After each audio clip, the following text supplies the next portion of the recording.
Una buona giornata a tutti i telespettatori di Tele4, ben ritrovati con Sveglia Trieste. Mercoledì 17 maggio, la rassegna stampa, tra poco andremo a vedere i titoli del Piccolo e dalla prima pagina anche della Repubblica. Andiamo a leggere prima di tutto la pagina meteo con la situazione descritta dal sito Osmer FVG. Una profonda depressione interessa l'Italia, da oggi si sposterà verso est. Sulle regioni permarrà una debole circolazione depressionaria senza fronti definiti, con afflusso costante di moderate correnti di Bora al suolo. Per oggi, mercoledì 17, di mattina cielo in genere coperto con piogge sparse e intermittenti, in genere moderate.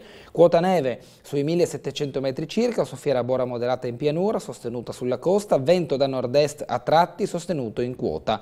Dal pomeriggio possibile qualche schiarita su pianura e costa. Per oggi le temperature minime previste 13-16 gradi, le massime in una forbice fra i 17 e i 20 gradi centigradi. Per domani, giovedì 18, cielo da variabile a nuvoloso ma con bassa probabilità di isolate e deboli piogge, soffiera Bora moderata in pianura, sostenuta sulla costa.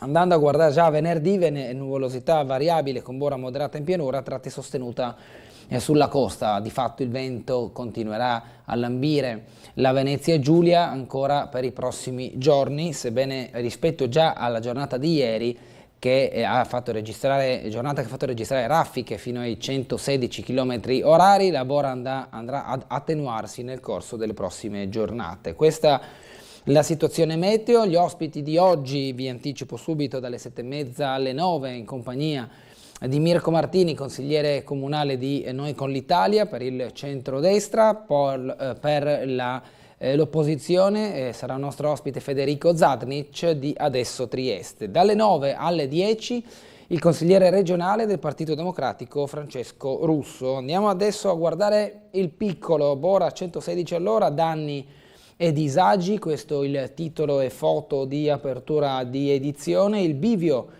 dello sport, Trieste alla ricerca di un nuovo inizio, Unione salva in extremis, doppia retrocessione del basket, le proprietà che investono ci sono, ecco come ripartire.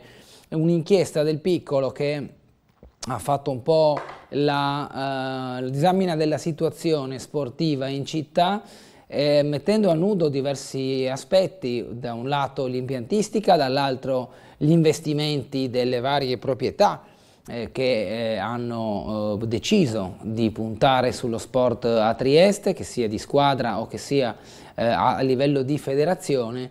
All'interno poi dalla pagina 20 del Piccolo ci sono questi approfondimenti che vedremo tra non molto. Gli altri argomenti però: la guerra in Ucraina, Mosca bombarda la capitale, lancio di droni e missili su Kiev. Leggiamo anche il Fondo Salva Stati, MES, la Commissione Europea chiude alle proposte dell'Italia. La politica, le amministrative, i ballottaggi per i sindaci, una partita ancora aperta, le riforme, l'autonomia, studio del Senato che riaccende la polemica. Lo studio c'è, no, sì, ni. L'ultima polemica della politica si infiamma per un'analisi della riforma Calderoli. Gli assegni, aumenti dell'8,1% per i vitalizi degli ex consiglieri eletti in regione, ritocchi all'Insù dell'8,1% per i vitalizi corrisposti agli ex consiglieri regionali fino a 500 euro in più al mese. Ancora notizie di cronaca, in questo caso la soprintendenza speciale per il PNRR dice no alla cabinovia, in soli 3 anni 491 medici e infermieri via da Asugi e Burlo, con la fuga dei professionisti dal pubblico al privato, aspetto che ha preoccupato, e ieri ce lo ha detto al microfono anche il presidente della regione Fedriga, che ha anche dichiarato che per invertire questa tendenza, o meglio per cercare di appianare il numero di persone che sono uscite dal sistema sanitario, ci vorranno diversi anni. Il libro Le false apparenze di Laura Daniele, e poi la cultura, gli autori austriaci tornano a Trieste. Questi i titoli della prima pagina del Piccolo, che poi all'interno delle notizie delle sezioni locali che si occupano dei fatti di Trieste e dintorni c'è ampio spazio a quella che è stata la giornata di ieri, che a livello meteorologico ha fatto registrare molti interventi dei vigili del fuoco, con soprattutto cadute di rami, alcune volte alberi, e messa in sicurezza di cantieri e zone dove oggetti potevano danneggiare cose o persone. Andiamo a fare il punto con Marco Stabile nel servizio.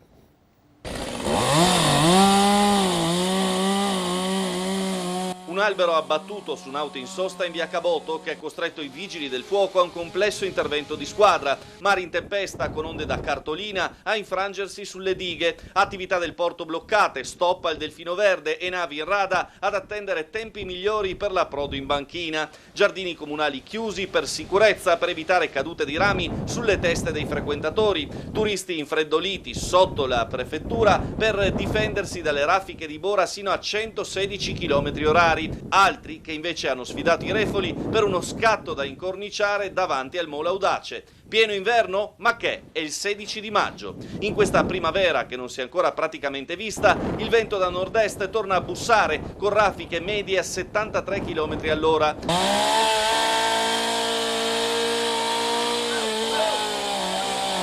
L'intervento più corposo dei pompieri del comando provinciale è stato senza dubbio quello di via Caboto. Un albero di grosse dimensioni è stato divelto dalle raffiche ed ha sfondato il tetto e il parabrezza di una BMW parcheggiata. Gli uomini di via Dalviano sono dovuti intervenire con le motoseghe per ridurre il tronco e i rami a porzioni più piccole per liberare la vettura e mettere in sicurezza l'area. Tra l'altro, lungo la via, temporaneamente intasata dalle auto che circolavano a senso alternato, si segnalano anche altre cadute di grossi rami sui marciapiedi. Gli interventi per alberi abbattuti e cornicioni pericolanti però hanno riguardato ogni angolo della provincia, da Passeggio Sant'Andrea alla zona di Aurisina, Salita di Raute e via dell'Eremo. In via Revoltella 115, a fianco della fermata dell'autobus della linea 11, un albero è stato troncato di netto dall'impeto della bora. Per fortuna nessuno stava passando in quel punto quando l'imponente pianta ha fatto crack, finendo in parte sulla carreggiata e in parte sul marciapiede. Apprensione anche per un'impalcatura pericolante in vicolo del Castagneto 99, strada bloccata per diverse ore in attesa dell'intervento di messa in sicurezza a poca distanza dall'ingresso dell'Istituto Tecnico Volta. Questo quanto raccolto ieri, poi nel corso del pomeriggio ci sono state ulteriori chiusure di strade ma anche contestuali riaperture di altre, con la bora che lentamente calava di intensità e ha permesso una maggior fluidità nelle operatività delle forze chiamate in campo, in primis i vigili del fuoco. Noi ci spostiamo all'interno delle pagine regionali e quindi le spese per la casa in Friuli Venezia Giulia, rate dei mutui alle stelle con rialzi fino a 180 euro, consumatori in allarme. Gli istituti di credito non registrano casi limite ma sale la preoccupazione, diverse richieste di rinegoziare i contratti da chi aveva scelto il tasso variabile. Bisogna osservare il quadro in modo complessivo perché veniamo da anni di costi molto bassi. Iannella di Unicredit dice: oggi l'approccio più attento e prudente è quando si chiede un finanziamento, poi Bellon della BCC e CV Bank, limitata la quota dei più penalizzati, quelli cioè che hanno un variabile puro. Le prime conseguenze sul mercato immobiliare, investimenti più oculati e locazioni in crescita. Secondo la FIAIP a Trieste i riflessi per adesso sono di lieve entità, la domanda resta forte anche grazie agli stranieri. Si contrae la domanda di nuovi finanziamenti per acquistare immobili dopo le mosse della BCE.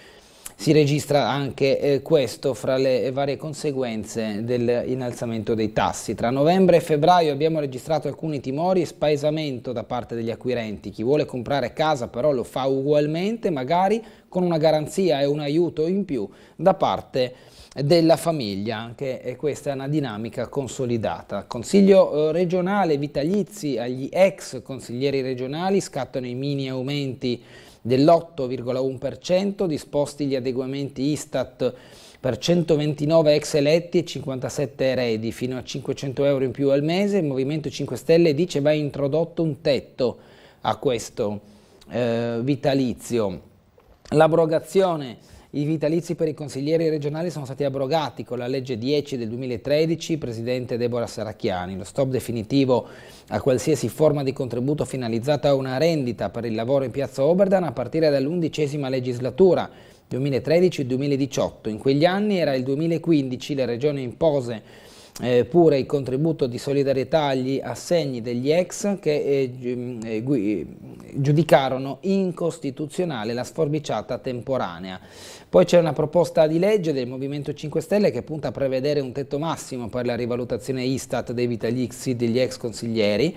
La firma è di Rosaria Capozzi, che è stata depositata, a firma di Rosaria Capozzi è stata depositata una proposta di legge che mira pure a ridurre gli importi degli ultimi mesi del 2023, come se il tetto fosse già applicato. La spesa totale sostenuta dal Palazzo sale a 7,5 milioni in 4, sopra i 7.000 euro lordi. Dal welfare ai salari equi cresce la sensibilità sociale delle aziende e delle regioni. In un anno società benefit cresciute del 32%, medici e infermieri in fuga dagli ospedali in 3 anni, 491 AD tra Sugi e Burlo. A livello regionale a dimettersi sono stati 1.530 dipendenti. Federica dice intervenga il governo, il Partito Democratico, trend allarmante, le dimissioni volontarie che si sono registrate tante nell'azienda sanitaria universitaria Friuli Centrale, anche una delle più vaste va detto, 189 le persone che si sono dimesse volontariamente, 136 in Asugi, 15 al Burlo, 11 al Crodiaviano,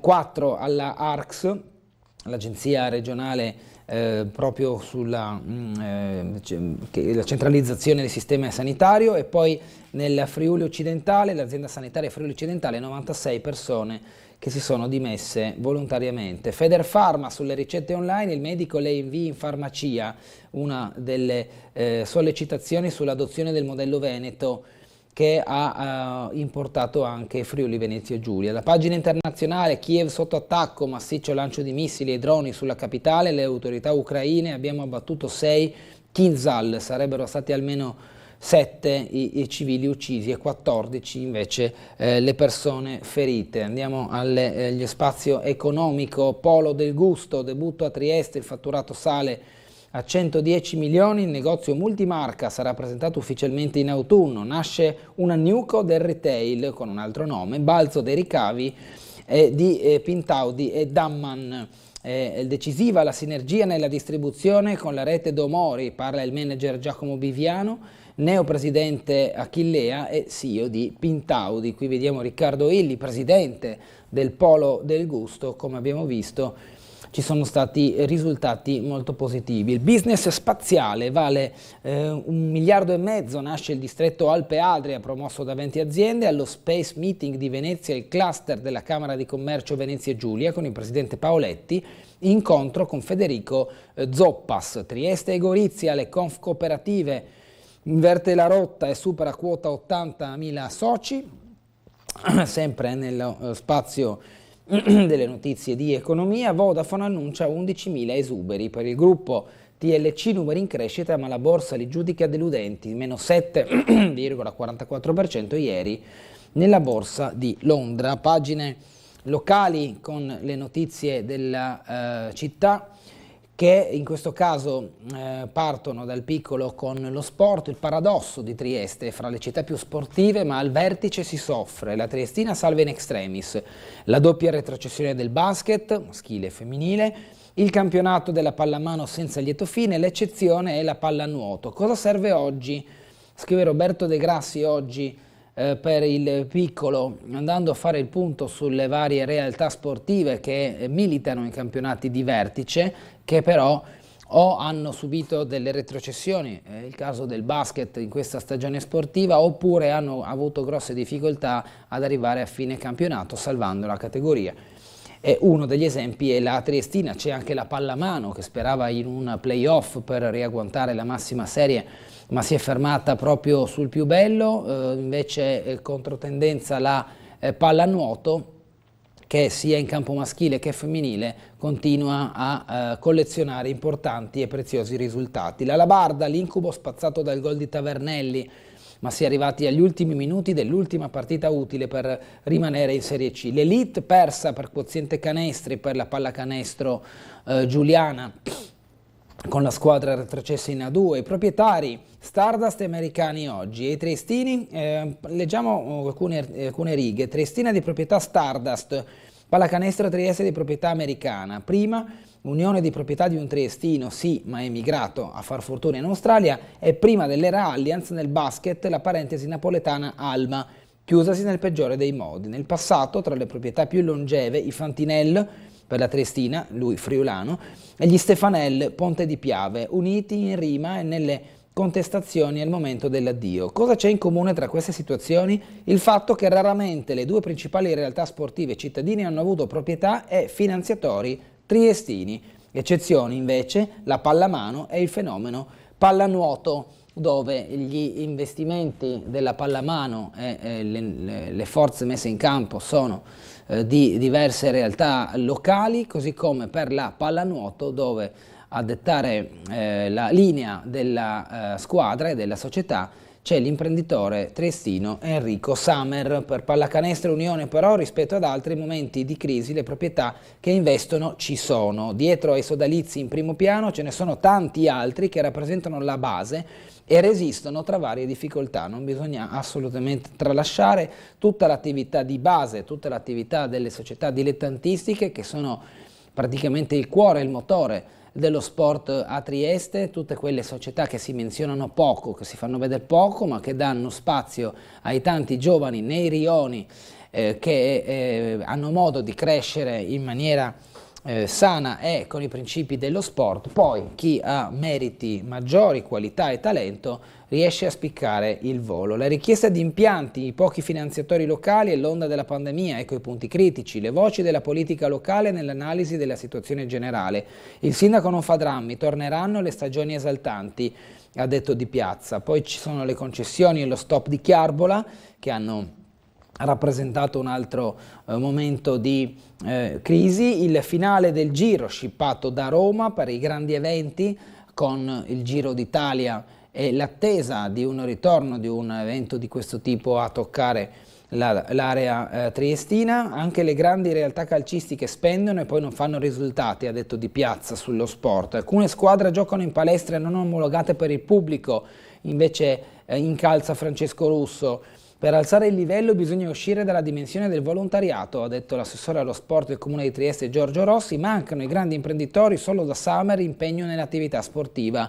E invece sottolinea Fabio Scocimarro, assessore regionale alla difesa dell'ambiente, proprio mettendo sotto i riflettori l'impegno di Samer con la pallanuoto. Negli sport individuali, i ritiri di Stibili prima e poi di Batchi, due fra le atlete di punta che hanno conquistato podi mondiali internazionali, portando un po' di triestinità in giro per il mondo, sia nel pattinaggio solo dance che nei tuffi, quindi il caso di Silvia Stibili e di Noemi Batchi, che entrambe però si sono ritirate dalla propria attività. Dietro a loro ci sono tante altre e tanti altri giovani che stanno sgomitando per emergere.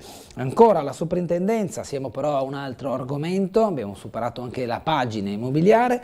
La soprintendenza speciale per il PNRR boccia la cabinovia, effetti negativi certi, altro intoppo dopo il parere non favorevole dell'ARPA, criticato l'impatto su ambiente e paesaggio. Starz del comitato dice il comune non rispetta i cittadini. Questo è stato l'oggetto di una conferenza stampa che ha avuto luogo ieri al Circolo della Stampa, ormai luogo identificato dal Comitato Nuovo Via come simbolo della battaglia contro la realizzazione della cabinovia. Sentiamo. Forte del parere dell'ARPA nell'ambito della procedura VAS, valutazione ambientale strategica, dove la stessa agenzia ha concluso la propria relazione scrivendo: tutto ciò osservato, si ritiene che non siano stati forniti elementi sufficienti ad attestare conseguenze positive di primaria importanza per l'ambiente derivanti dalla realizzazione dell'opera. Il Comitato Nuovo Via oggi ha lanciato un nuovo affondo contro la realizzazione della cabinovia. I dati del comune sono sbagliati o superficiali, rimarca il professor Maurizio Fermeglia, sotto diversi punti di vista. È arrivata una nota dell'ARPA Friuli Venezia Giulia, che basandosi non sulle nostre considerazioni ma sugli stessi dati del comune, quindi sui documenti ufficiali, è arrivata alle nostre stesse conclusioni che dicono che il numero di veicoli ora che è sovrastimato, che il numero di chilometri è sbagliato, che le stime delle emissioni di CO2 risparmiate sono sbagliate, quindi tutto questo risparmio di emissioni di CO2 non c'è. Non lo diciamo noi, lo dice l'ARPA, e quindi alla fine la nostra conclusione è che anche coincidente con quella dell'ARPA è che non esiste nessun vantaggio, beneficio per l'ambiente in termini di riduzione di CO2. Bocciatura anche da parte della Soprintendenza Nazionale Distaccata per il PNRR, evidenzia William Starzo del Comitato Nuovo Via, che oltretutto lamenta la poca trasparenza del Comune nell'accesso a determinati documenti. Il Comitato ritiene ci sia ancora tempo per dirottare i fondi ad altri progetti. Alla luce delle documentazioni presentate, i benefici attesi non sono minimamente dimostrati dalla documentazione agli atti, anzi perdurano le criticità già dimostrate in precedenti documenti fatti dalle sovrintendenze locali, in cui sia i danni ambientali sia i danni paesaggistici non possono essere accettabili e quindi non dà parere positivo sul progetto. E speriamo che ci siano ancora i tempi, qualora la cosa non trovasse compimento, di chiedere a Roma di dirottare questi soldi per una cosa veramente utile alla città. Ci colleghiamo ora con la sala operativa della Polizia Locale per gli aggiornamenti di questa mattinata. Buongiorno. Buongiorno Gulotto a lei e tutti i telespettatori. Buongiorno, De Grassi. Diciamo la notte è trascorsa, la serata e la notte abbastanza tranquillamente. Per quanto ci riguarda ieri sera un paio di incidenti, niente di grosso. Al momento non abbiamo interventi in atto, il traffico è scarso ovviamente, il tempo è un po' incerto, un'alternanza di nero e azzurro, praticamente un cielo nero-azzurro, e attenzione se piove, come sempre predico prudenza. Ricordo che la via Cabotto è chiusa tra l'intersezione tra la via Pigaffetta e i Pecementi, causa alberi pericolanti, perciò attenzione a chi abita soprattutto in zona.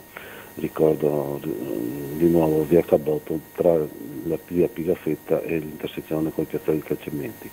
La piazza della Repubblica è stata riasfaltata completamente dopo la voragine di questi giorni e è riaperta la via Mazzini, la direttrice Mazzini Repubblica Rive. Ci sono dei presidi statici un po', ce ne sono un paio in città, ma non dovrebbero interessare il discorso viabilità veicolare, ma eventualmente se ci sarà qualcosa interverremo. Per il momento sarebbe tutto, mi riservo di chiamarvi se dovesse succedere qualche cosa. Bene, grazie allora al commissario De Grassi, buona giornata, buon lavoro. Buona giornata e buon lavoro anche a voi. Noi continuiamo con il piccolo, capire il passato degli edifici per utilizzare il colore migliore, l'iniziativa ospitata dall'Ordine degli Architetti in via Genova, gli interventi di Baldini, Gasperini, Vrabez, Knight, Torlo e D'Ambrosi. Rischio idrogeologico nei rioni, programmati 11 interventi, stanziati dal Comune 200.000 euro per le priorità, interessati Roiano, Barco, Lagretta, San Giovanni, via Baiardi e via Costalunga. Inerti, legnami e piogge danneggiano briglie e salti lungo gli alvei dei torrenti. In questa il Rio Rosani, che è uno dei corsi d'acqua interessati dai lavori. In foto l'assessore Babuder, pulizie, ripristini, piccole canalizzazioni e caditoie per scongiurare i pericoli, l'attività del municipio. Valmaure, Piazza Repubblica, lavori chiusi dopo gli allagamenti. La Cegas APS Amga ha dichiarato conclusi i lavori in piazzale Valmaure e in Piazza della Repubblica, dove si erano verificate le rotture di 2 condotte idriche. Appartamento Ater occupato abusivamente, 2 i denunciati, operazione della polizia locale che ha ieri dato conto infatti degli esiti di un'attività che si è svolta la scorsa settimana e che ha portato alla scoperta di alcuni illeciti. Vediamo quali. Una coppia scoperta abitare abusivamente all'interno di un appartamento Ater con contestuale allaccio fraudolento, il rinvenimento di materiale militare e armi da taglio, altri 3 furti di energia elettrica in altrettanti alloggi Ater. È l'esito di un'operazione congiunta fra polizia locale, Ater e Acegas APS Amga, svolta la scorsa settimana a contrasto dei fenomeni di abusivismo e vandalismo del patrimonio immobiliare dell'ente. I controlli hanno coinvolto diversi stabili Ater. In uno di via Lorenzetti sono state individuate e denunciate 2 persone persone che occupavano abusivamente un appartamento, con contestuale allaccio abusivo e quindi furto di energia elettrica. La situazione più problematica, evidenzia Ater in una nota, è stata rilevata nel complesso di case Ater di Via Grego, dove sono stati riscontrati 3 allacci elettrici abusivi. In questo caso non è stato possibile risalire ai responsabili, sebbene le verifiche siano in corso. In altri stabili Ater è stato rinvenuto materiale militare e armi da taglio. A guidare le operazioni sul campo il nucleo di polizia giudiziaria della polizia locale. Questa attività si somma alle ulteriori che l'Ater ha attuato per la rimozione dei veicoli abbandonati, sempre con il corpo municipale. I controlli in tutti i stabili Ater non si fermeranno e sono previsti nuovi interventi congiunti. Sempre dal piccolo, consulenza e ripetizioni, la sede politica di Azione diventa uno sportello gratuito, dalle materie fiscali a quelle scolastiche. L'impegno di Azione, qui in foto Daniele Rossetti, referente territoriale del partito di Calenda, con l'ampliamento dei servizi all'interno della propria sede. A Sostampa Friuli Venezia Giulia è eletto il nuovo direttivo, il rinnovo degli organi del sindacato dei giornalisti, e poi Bora a 116 orari e pioggia, danni meteo difficile tutta la settimana. Un'ottantina gli interventi dei vigili del fuoco, rami abbattuti dal vento anche a Muggia e ad Aurisina. Nasce l'ambulatorio mobile per i medici volontari di DONC. Sul mezzo attrezzato viaggerà un team formato da 2 dottori e un mediatore culturale. L'associazione dal 2012 ha già assistito oltre 10.000 persone provenienti da oltre 30 paesi.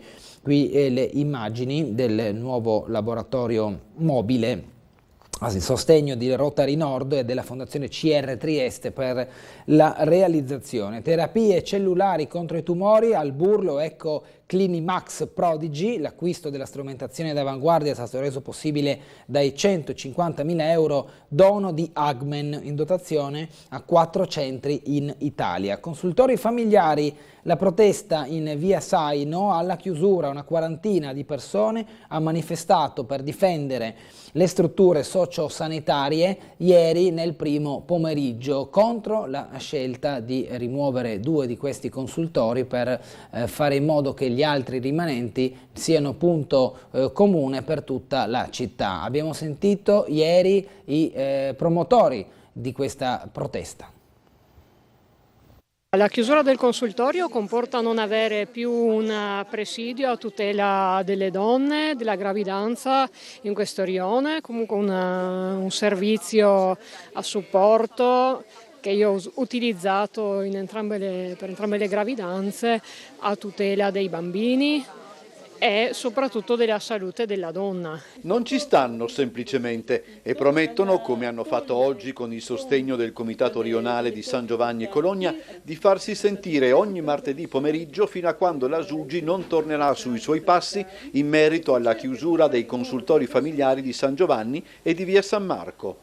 Asugi intenderebbe accorpare il servizio nei consultori di Valmauro e Roiano, benché le leggi più recenti ne prevedano uno ogni 20.000 abitanti con sedi e spazi adeguati. Accorpare su 2 sedi così distanti tra di loro e togliendo ogni riferimento territoriale, di fatto non si mette in atto quello che è il mandato del servizio, quindi i cittadini si ritroveranno ad avere un servizio che non è più quello di prima e non sappiamo se sarà migliore, probabilmente è diverso, e in più l'azienda sanitaria ha tirato via il nome del servizio, consultorio familiare, e quindi si vorrebbe anche capire perché è stato tolto il nome che la legge prevede. La politica della Sugi, così questo pomeriggio, è stata stigmatizzata. In questo momento la politica aziendale dell'azienda sanitaria vuole chiudere un servizio che è un servizio per la genitorialità, un servizio per le donne, per i maltrattamenti, per le donne che hanno necessità di conoscere un po' il percorso dell'allattamento, della maternità e di tutto quello che riguarda appunto la vita della madre e del bambino. Interpellato in tal senso, l'assessore regionale alla salute Riccardo Riccardi ha assunto un atteggiamento piuttosto prudente. Il consultorio è una struttura importante, quindi anche se deve fare i conti ovviamente con un'organizzazione sanitaria territoriale diversa, quindi non c'è alcuna volontà di sopprimere servizi. Se le condizioni sono momentanee, evidentemente sarà un tema di personale. Comunque ho letto di questa cosa e cercherò di capire bene di che cosa si tratta. Adesso, come quasi tutte le conquiste che abbiamo Rapidamente dal piccolo, il villaggio del pescatore piange il Cogo, addio a Renato Filipaz, anima del borgo, il ricordo di Stradi del gruppo Speleo Flondar di cui faceva parte. Lo sport, i tifosi, Triestina, non farci più soffrire così, bisogna ripartire da Gentilini allenatore, cauta fiducia nella proprietà, sono stati commessi molti errori, devono servire da lezione per il futuro. L'espulsione di Seregno costa cara da Dorante, 3 giornate di squalifica per la gomitata all'avversario, 5 equipaggi dell'Adriatico nella nazionale 420, con cui Geiger del CDVM Circolo conquista il pass per il mondiale Optimist, Vuccetti, Bonifacio dominano il ranking list, Bruni, Scarselli centrano il tricolore master e la Coppa Barbanera, una tradizione della STV, Jadran, Monticolo e Fotti prova a battere Jesolo per sognare la Serie B, vince il CUS Iscopi. Dobbiamo andare in pubblicità, tra poco torniamo in diretta con i nostri ospiti.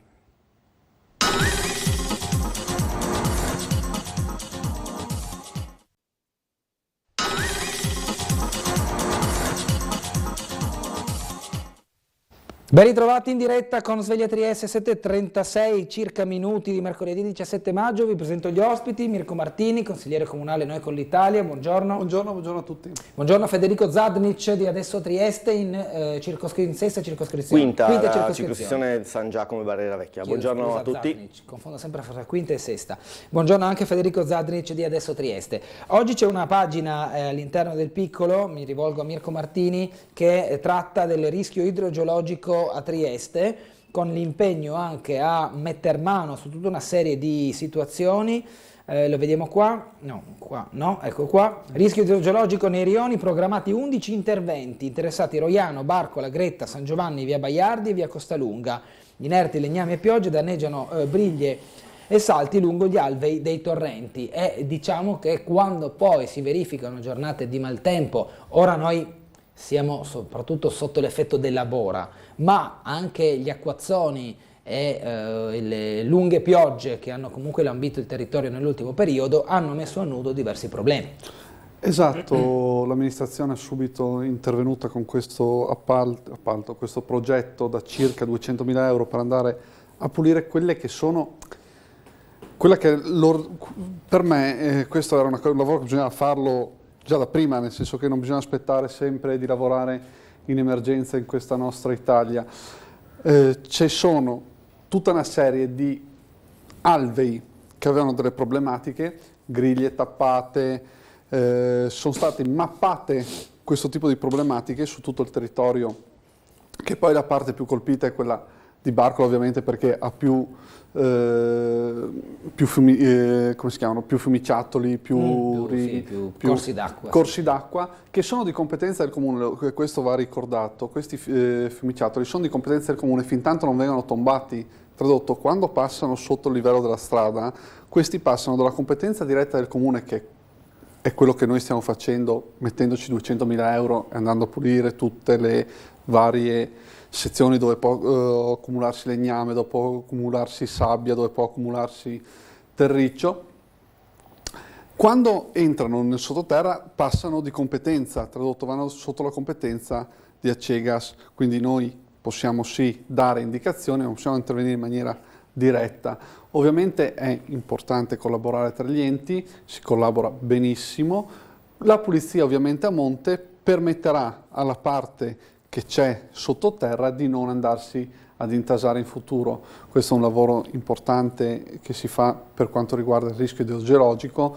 Ovviamente ci sono tutta una serie poi di piccoli interventi, perché sugli alberi non fai un grande intervento, non fai un corso d'acqua nuovo, devi in certi punti andare a vedere magari dove il fiume esce, dove l'argine non è perfetto, dove magari il cemento col tempo si è andato ad erodere, e fare un piccolo intervento sulla feritoia, magari spostarla, fare tutta questo lavoro, ed è un lavoro che richiede tanto tempo.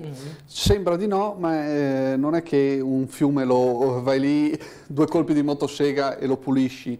Bisogna andare a trovare dove ci sono le varie barriere, varie cose. Io arrivo da un territorio che conosce molto bene questo tipo di rischio e di fiumi, e quindi so quanto tempo richieda questa cura. Noi ci abbiamo messo i soldi, abbiamo individuato le parti ovviamente più a rischio, si parte da quelle e piano piano si va poi a farle tutte con una programmazione diretta. Una mappatura. Sì, sì. No, la mappatura c'è già stata perché si parte. Bisogna, tipo, secondo me bisognerebbe fare come si fa sulle strade, mettere le priorità. Priorità 1, priorità 2, priorità 3, sapere dove sono i fiumi e questi poi andarli ad agire ogni anno in maniera sistematica. È un'operazione difficile, la stiamo portando avanti e questo poi, questi 200.000 euro sono il risultato. Sembrano pochi, no? Uno dice 200.000 euro sono pochi, ripeto, sono piccoli interventi da fare, magari c'è solo da spostare la legname da qualche parte, quindi il costo è basso.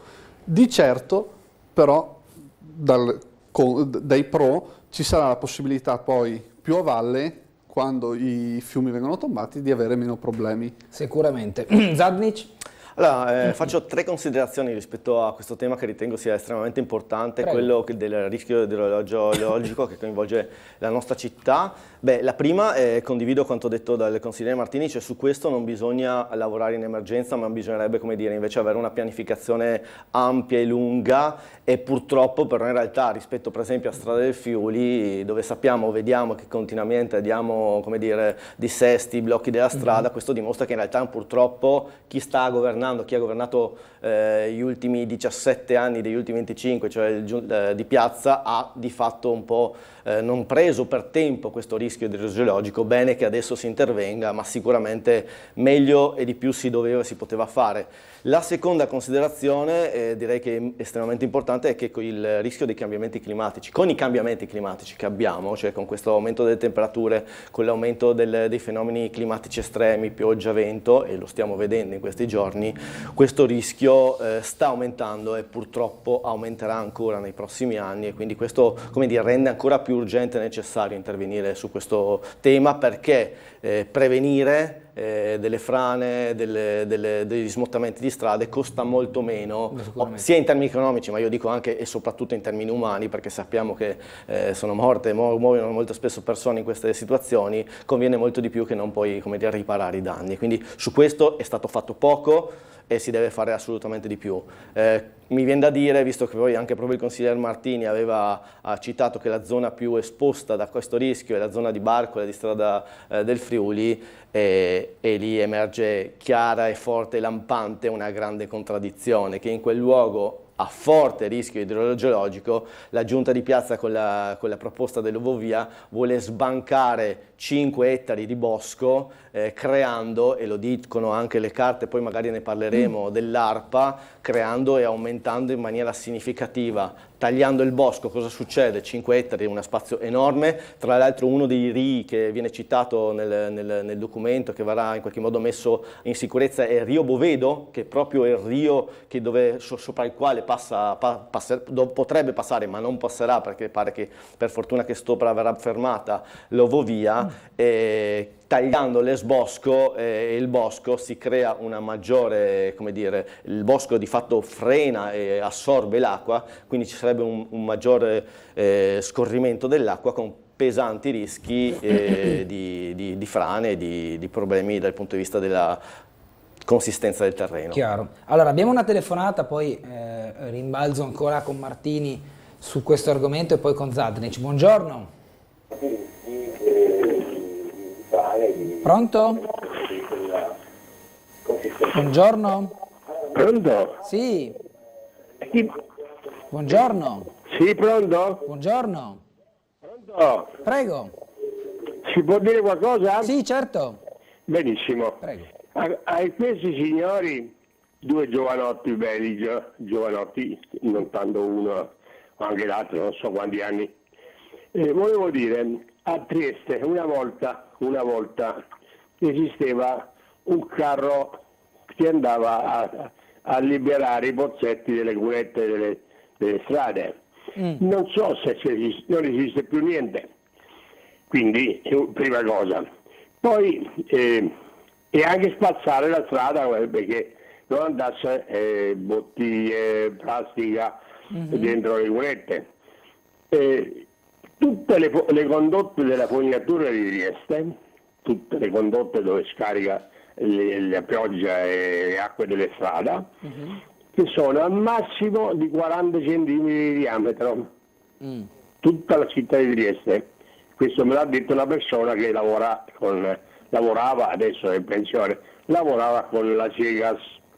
Adesso si è tutto andato all'Aera di Padova. Noi siamo senza niente, se ne fregano tutti. Se dovesse arrivare un'alluvione come è successo in Emilia, saremo, la geometria di Trieste, diciamo così, se più salire e discese, quindi più difficile che avvenga, ma speriamo di no. Altrimenti saremo. Quindi il comune dovrebbe prima possibile recuperare quei carri che andava a smodare tutti i pozzetti delle strade, tutti. A Valmaura la strada è saltata gli anni fa, quindi queste cose non li fa nessuno più, non si usa più lo Stato, non serve, va bene, vediamo se risponde qualcuno. Grazie. Beh sì, diciamo che in parte ha ribadito che la pulizia delle strade, delle caditoie, l'ampliamento anche, mi pare di aver inteso, di determinate strutture può essere la prevenzione di cui parlava prima Zadnic molto utile, onde evitare quei colli di bottiglia che poi creano i danni nelle zone più colpite. Martini vuole dire due parole anche in merito al progetto della cabinovia, visto che è stato menzionato dall'ospite Zadnic. Sul progetto della cabinovia non mi stresso, nel senso che è una cosa che sta andando avanti, ci sono stati dei pareri negativi che non sono ad oggi vincolanti. L'unica cosa che si sta andando a fare di concreto è quella che si chiama Vinca, che la si fa assieme alla Regione, e gli uffici del Comune di Trieste, che ricordo che sono formati da esperti nel loro settore, esperti di trasportistica, ingegneri, con svariati dottorati di ricerca anche, quindi che hanno la mia piena fiducia, stanno lavorando, stanno facendo tutte le controdeduzioni necessarie poi per poter portare avanti questo progetto. Quindi da questo punto di vista sono molto tranquillo, nel senso che i tecnici del Comune di Trieste ci stanno lavorando, l'indicazione politica è molto chiara su andare avanti rispetto a questo tipo di progetto, quindi non mi trovano in fibrillazione o stressato. Ovviamente chi è contro questo progetto ha le sue ragioni che secondo me sono di stampo non della comunità ma di stampo privatistico, cioè portano avanti delle questioni che sono private. Ovviamente chi viene attraversato, chi si avvicina al percorso della cabinovia ha interesse che questa non venga fatta. Chi invece utilizzerà questa cabinovia in futuro ha interesse che questa venga fatta.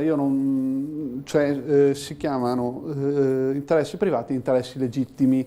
Da questo punto di vista mi trovano molto tranquillo. Costringeranno la pubblica amministrazione a spendere un sacco di soldi per quanto riguarda i ricorsi, lo si farà, ma il progetto sta andando avanti ed è un progetto sicuramente valido. Per quanto quello che ha detto il signore invece della telefonata, la pulizia, se ci sono caditoie piene o quant'altro, basta segnalarle, la pulizia viene fatta quasi immediatamente, e basta segnalare qual è la caditoia che è intasata o si intasa, e subito si arriva. Bisogna capire anche che Trieste ha una morfologia molto ampia, quindi non è che possiamo avere un operatore che tutto il giorno, e anche se ci fosse non basterebbe. Quindi perché ad oggi poi anche la pulizia delle caditoie è diversa rispetto al passato, sono rifiuti speciali, bisogna trattarli in una determinata maniera, quindi non si tratta solo di andare a togliere una bottiglia, è una cosa più complicata, però la si può fare, la si fa tranquillamente. Quando c'è una caditoia, è successo anche al sottoscritto, la trova tappata, una piccola foto, si invia una mail agli uffici comunali e subito questa poi viene pulita. Per quanto riguarda la loro grandezza, non sono un tecnico, ma di certo se noi mettiamo calditoie sempre più grandi, i sottoservizi che andiamo a fare su quella calditoia devono essere più grandi, perché è inutile mettere un tubo da 10 su un'apertura da 90, questo è il punto. E quindi la cosa più importante secondo me è tenere pulite le tubazioni, tenere pulite, poi la loro grandezza non credo abbia un impatto così fondamentale, se non qualora si rifacessero tutti i sottoservizi, costi che aumentano dismisura per quanto riguarda poi il lavoro che si va a fare, perché non si tratta solo di mettere una griglia invece da 40, da 60 e 4 rivetti, si tratta poi di sventrare strade, aprire, creare tutta una serie di problematiche, quindi dove risulteranno, per questo serve la programmazione, dove ci sono problemi che sai che avrai bisogno di tubi più ampi, li metti, dove sai che non ti servono, non li metti, tutto lì. Leggo una mail, così coinvolgo Zadnic. Buongiorno, Sveglia Trieste, visto che forse la cabinovia non si farà con tutti gli ostacoli che ci sono, propongo di deviare i soldi del PNRR verso la costruzione della piscina terapeutica e la costruzione di un ascensore nella casa per anziani Bartoli, visto che da 25 anni è rotto il vecchio, la vergogna di un paese civile, scrive Nevio Tull.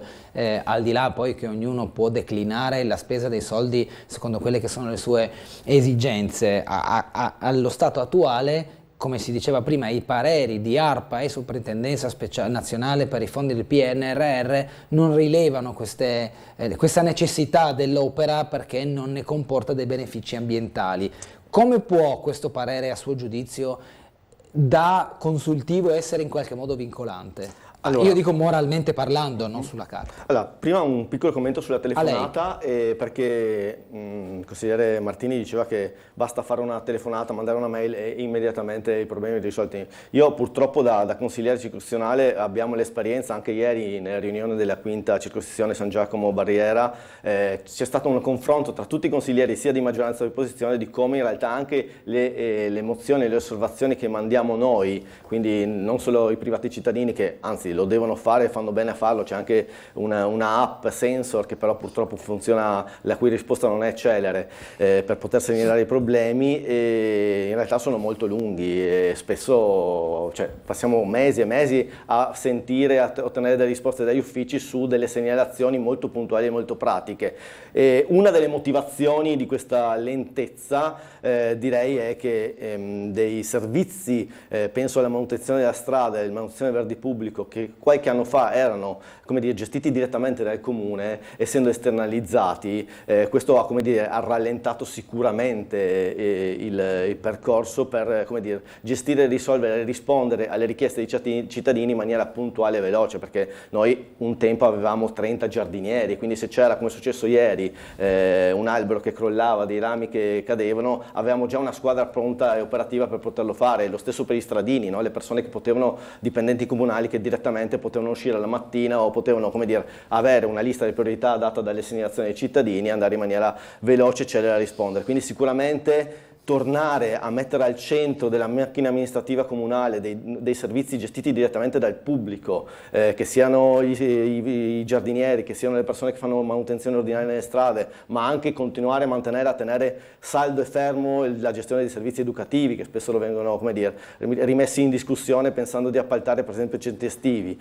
Questo per noi è fondamentale. Rispetto all'Ovovia, il consigliere Martini non si stressa, noi invece da una parte leggiamo e poi magari le vedremo, vediamo quello che ci dice l'ARPA e la sovrintendenza, cogliamo con grande favore che quello che noi come Comitato Nuovovia, come adesso Trieste, stiamo dicendo ormai da un anno e mezzo è stato confermato anche dagli enti autorevoli e indipendenti come la sovrintendenza romana e come l'ARPA, che è l'ente di protezione ambientale del Friuli Venezia Giulia.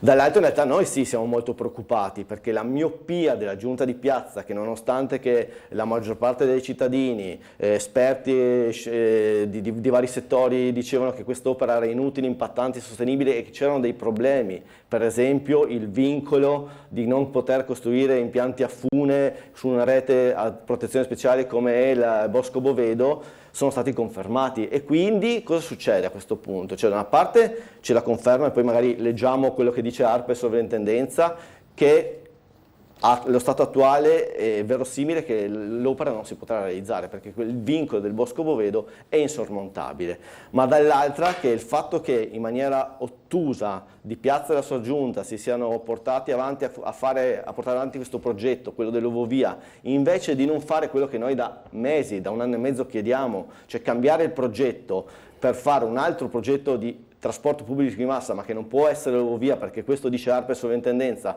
ma un tram moderno che colleghi Barcola a Campomarzio. Noi siamo qui su questo molto stressati, su questo vogliamo sollecitare con forza i consiglieri di centrodestra, che a questo punto dobbiamo veramente andare a Roma, riprendere il dossier del fondo che il Comune di Trieste ha ottenuto di 48 milioni di euro col PNRR, perché era una modifica totale del progetto e per destinarlo a realizzare un moderno tram. Questo, lo dice anche la sovrintendenza, non avrebbe nessun vincolo. Ora, se posso, perché è importante, no? Perché per mesi il sindaco di Piazza e anche alcuni tecnici, per esempio il responsabile operativo unico che cura il progetto dell'Ovovia, ci avevano detto delle cose, ci avevano detto per esempio che non era vero che c'era il vincolo per gli impianti a fune in Bosco Bovedo, invece carte alla mano la sovrintendenza e l'ARPA dicono delle cose molto interessanti.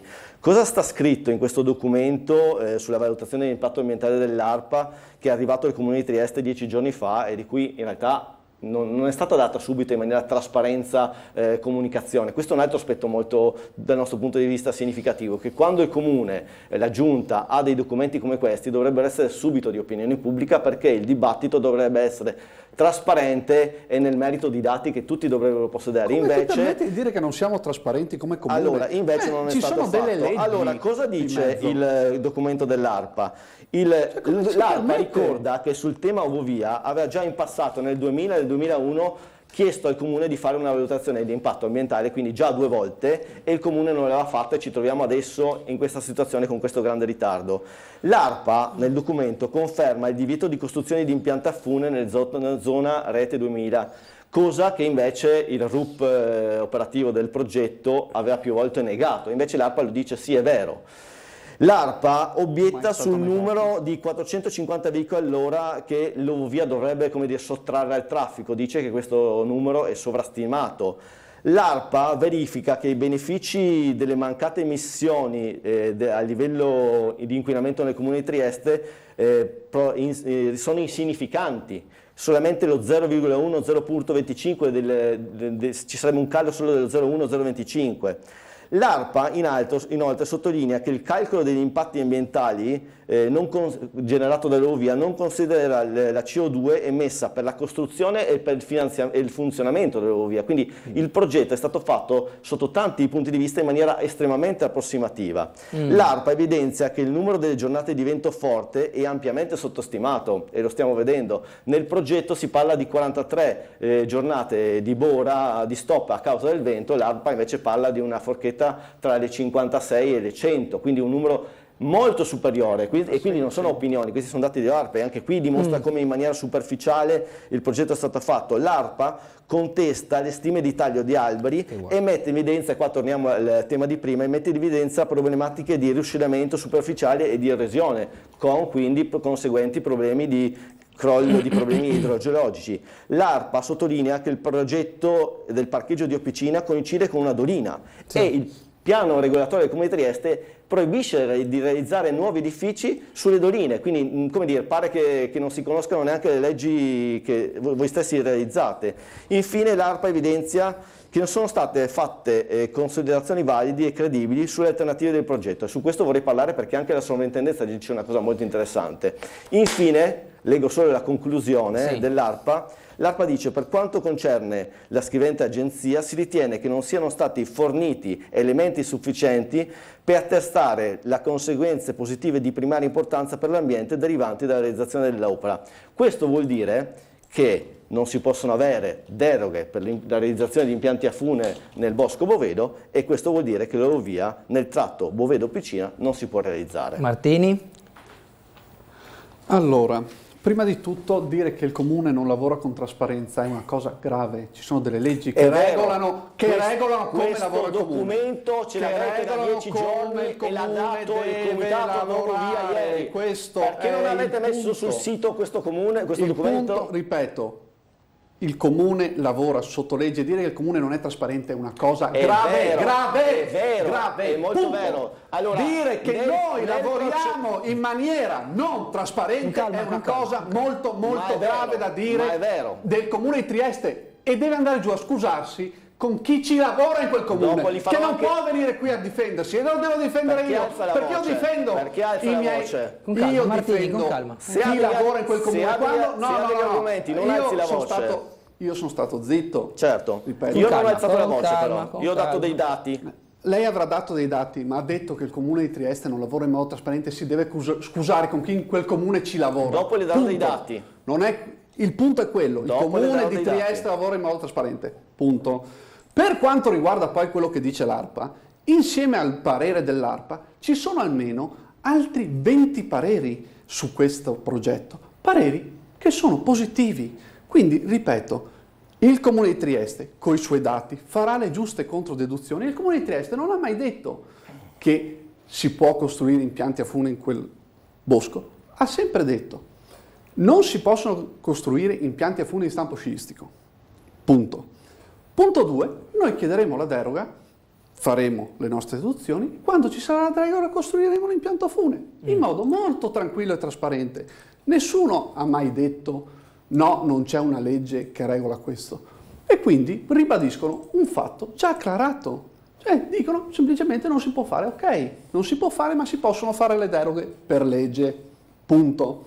Quindi da questo punto di vista, ripeto, il Comune di Trieste in maniera molto tranquilla farà le sue controdeduzioni, e per quanto riguarda anche la sovrintendenza, oramai questo è un organo che parte sempre col no. Qualsiasi cosa si faccia, la sovrintendenza vi dice: no, non si può fare, perché come forma mentis hanno questo sistema. Con calma, facendo le controdeduzioni, andando a portare quelle che sono le ragioni del Comune di Trieste, e ripeto, nel Comune di Trieste ci lavorano tecnici esperti. Non è che nel Comitato Novo Via ci sono gli scienziati, gli astrofisici, e nel Comune di Trieste ci sono i peones. Nel Comune di Trieste c'è gente seria, laureata, con un dottorato di ricerca, che fa il suo lavoro e lo fa bene ogni giorno, e io questi li difendo, perché se per malaugurato caso la sinistra dovesse andare al potere, non si porta dietro il Comitato Novo Via, ma dovrà lavorare con le persone che sono lì, rispettandole. E questa è una cosa che, quello che è stato detto oggi qui, non si fa. Dobbiamo andare in pubblicità, dovevamo andarci già 2 minuti fa, breve interruzione, tra poco.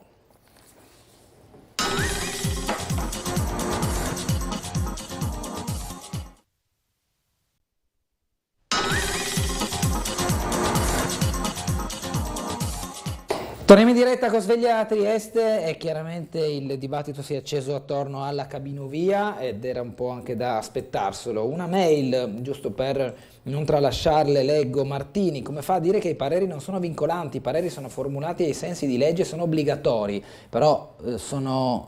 Obbligatori non significa che sono vincolanti? Sono obbligatori. È obbligatorio avere il parere degli enti preposti, questi però non hanno capacità di veto sul progetto. Questo è un po' la ratio del termine. Buongiorno a te Bernardo e ai tuoi ospiti. Il consigliere Martini parla come se fosse il padrone del Comune di Trieste, ma chi si crede di essere un assessore o un semplice consigliere non può avere certi comportamenti arroganti. Inoltre, cosa da non dimenticare, il consigliere Martini è nato in Germania ed è residente a Klaut, e viene a pontificare a Trieste non conoscendo la sua realtà cittadina. Mi pare che lei ha studiato qua, no? Quindi porti rispetto alla città che la ospita, scrive Giorgio Marchesic. Ah, buon Giorgio. Un bacione Giorgio, tranquillo. Va bene. Telefonata, buongiorno.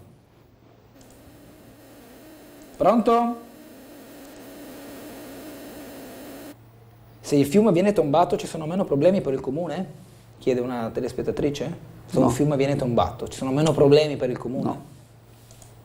Altra mail, buongiorno, riguardo al cammino via, visto che si dice che l'impatto ambientale sentito ieri proprio sulla vostra rete non sarà positivo, non capisco perché questa insistenza a farla comunque, visto che la maggior parte dei cittadini è contrario e di emissioni vogliamo parlare, noi non dobbiamo inquinare e poi ci propongono questo, è assurdo, grazie, scrive un'altra telespettatrice. Ancora una, anche Martini come altri del centrodestra non riesce a parlare senza urlare e offendere. No, si è scaldato un po', dai, diciamo così. Semplicemente quello che è stato offeso il comune di Trieste, non... Ma assolutamente no. Quando si dice che il comune di Trieste non lavora in modo trasparente, e questa è una cosa che si dice in maniera continua, quando si dice che un ente pubblico non lavora in modo trasparente, sì, c'è il video, si dice hanno ricevuto questo in maniera non trasparente, lo pubblicano quando parla loro. Non l'avete ancora pubblicato. Le cose, ripeto, le cose vengono fatte secondo canoni di legge e secondo canoni di trasparenza, e questo non è un attacco di stampo politico. Questo è il punto. Attaccare il sottoscritto, come può scrivere qualcuno, a me va benissimo, non è un problema subire un attacco politico. Il problema è attaccare la struttura del Comune di Trieste. Lei è in difficoltà e invece di parlare di Obovia cerca di cambiare. Io non ho attaccato il Comune di Trieste, io ho semplicemente detto che certi documenti è prezioso, è importante che tutti li possono leggere e conoscere. Il sindaco di Piazza l'altro ieri, non è che noi l'abbiamo chiuso in un cassetto. L'altro giorno ha fatto un'intervista e non ha citato questo strumento. Perché non l'ha parlato? Perché non ha detto a tutti i cittadini che c'era un parere dell'ARPA che diceva che non si può avere la deroga in Bosco Bovedo? Questa è una questione di trasparenza e di dibattito su aperto. Quel documento c'è scritto che secondo legge non si possono fare impianti a fune lì.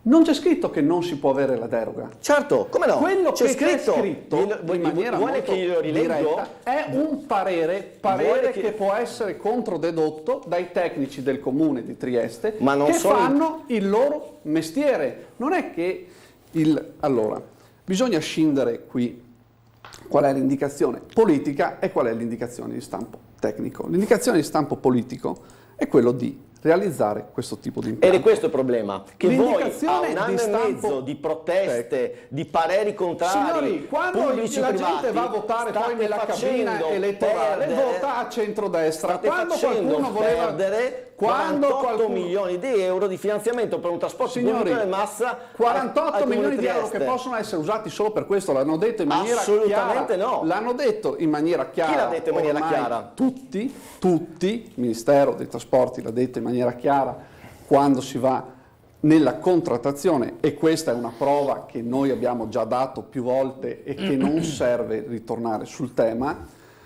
non possono essere deviati.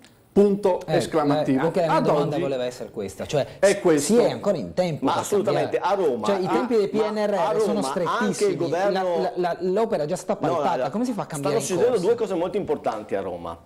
Anche il governo Meloni ha detto chiaramente che si vogliono ridiscutere sia i progetti sia i tempi delle opere del PNRR, quindi c'è un'apertura molto importante che giunge dal governo di Roma, che noi dobbiamo, noi Comune di Trieste, tutti assieme, perché questi 48 milioni di euro non possiamo perderli, perché c'è questa ottusità di dover andare avanti su un impianto che viene dimostrato non può essere realizzato, quindi urgentemente, questo adesso è il tema politico che poniamo anche come adesso Trieste, non andiamo avanti a sbattere contro un muro cercando di portare più avanti un'opera che è chiaro ormai da mesi che non si potrà realizzare, lo stanno dicendo tutti tranne che il consigliere Martini e il sindaco di Piazza. Dobbiamo andare subito a Roma, subito parlare col Ministero delle Infrastrutture, subito parlare con il Ministero che tratta i temi del PNR e chiedere una possibilità di ridiscutere il finanziamento che è non per le ovovie. In questo bando per le opere di trasporto pubblico di massa sono state finanziate 22 opere e sono tutti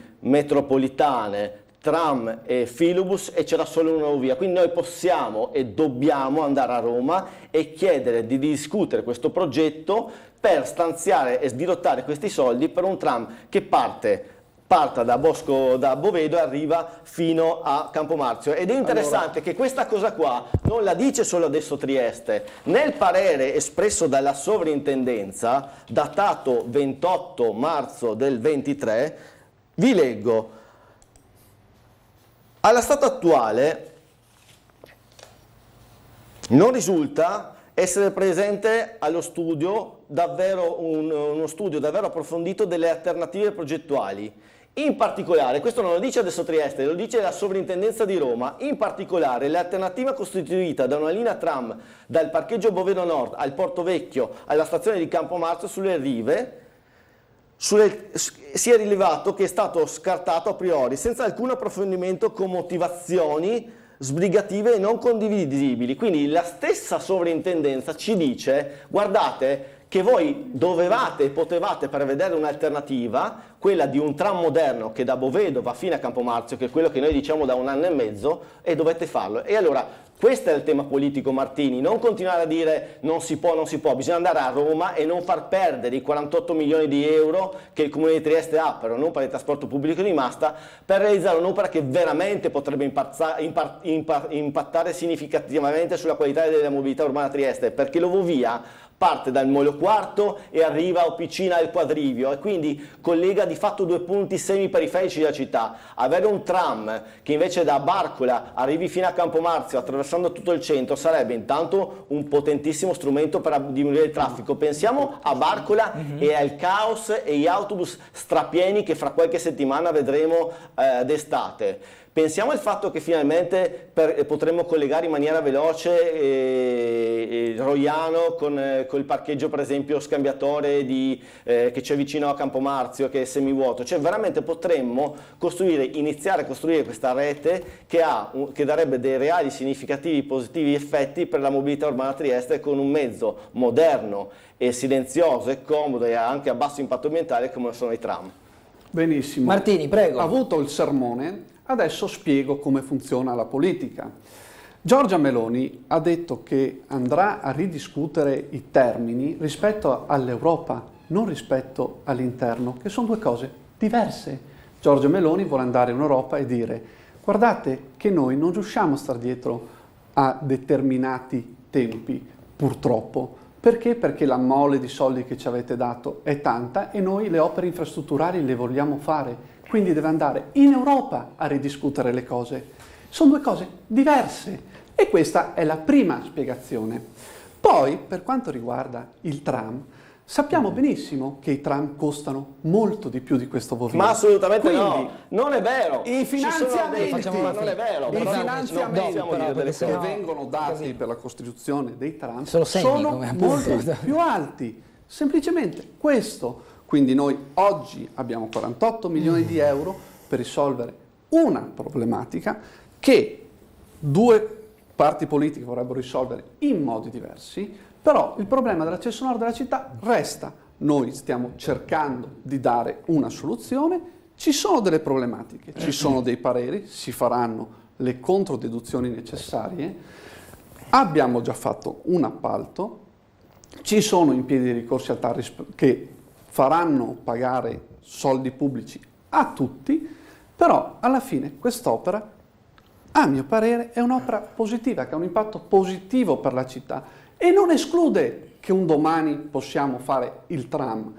Cioè, tradotto, questa non è un'opera, si parla di quest'opera come fosse sempre una cattedrale nel deserto, tradotto, lo è. messa lì senza un'integrazione. Quando quest'opera sarà realizzata, sarà integrata nel sistema di trasporto pubblico della città. Semplicemente questo è ciò che avverrà. Sarà un sistema integrato. Bisogna capire, questo è un tema, nel senso che questo è un progetto che arriva da una propulsione tecnica, non da una necessità della città, diciamocelo, non ci è stata chiesta. Non c'è una necessità della città. Qual è la propulsione tecnica? C'è Qual è la propulsione tecnica? Problema. Qual è la propulsione? C'è un problema. Quando straparlava del Ministero e straparlava che Giorgia Meloni diceva che bisognava ricontrattare i progetti, invece stava dicendo tutt'altro. Io sono stato zitto e poi l'ho risposto. Va bene, però mi dica qual è la propulsione tecnica.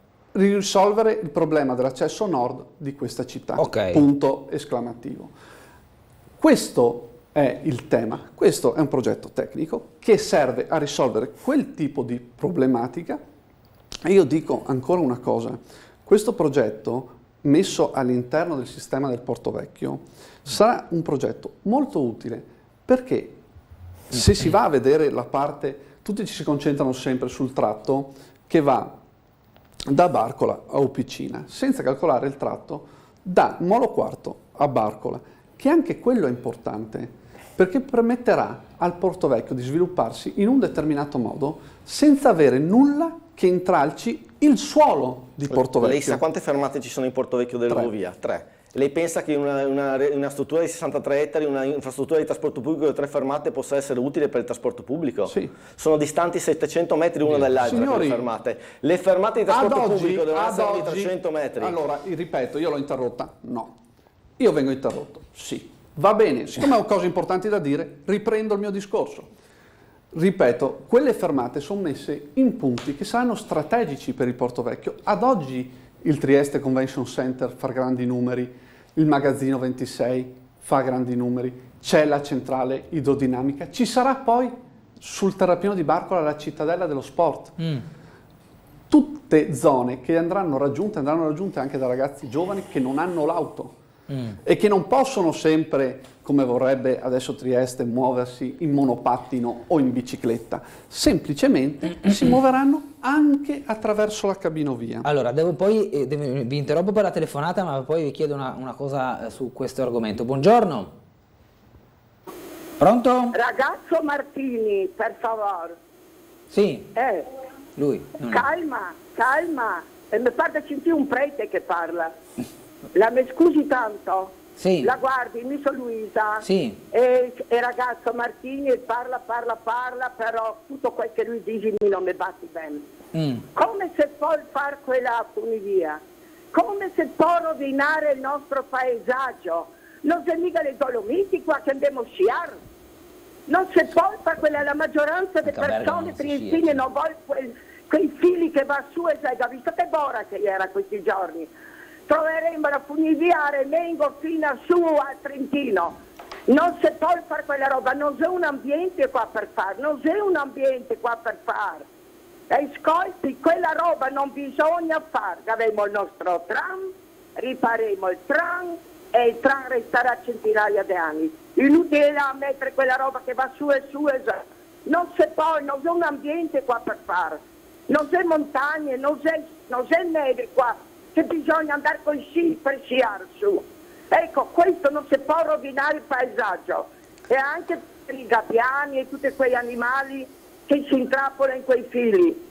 Basta Gaverotto, i zizzoli, basta. Ok, va bene. Ok, grazie. Allora, io non so cosa la signora abbia contro i preti, io rispetto i preti e il fatto di essere stato comparato a un prete non mi dà assolutamente nessun fastidio, anzi io rispetto qualsiasi tipo di religione e soprattutto la religione cattolica e la religione cristiana.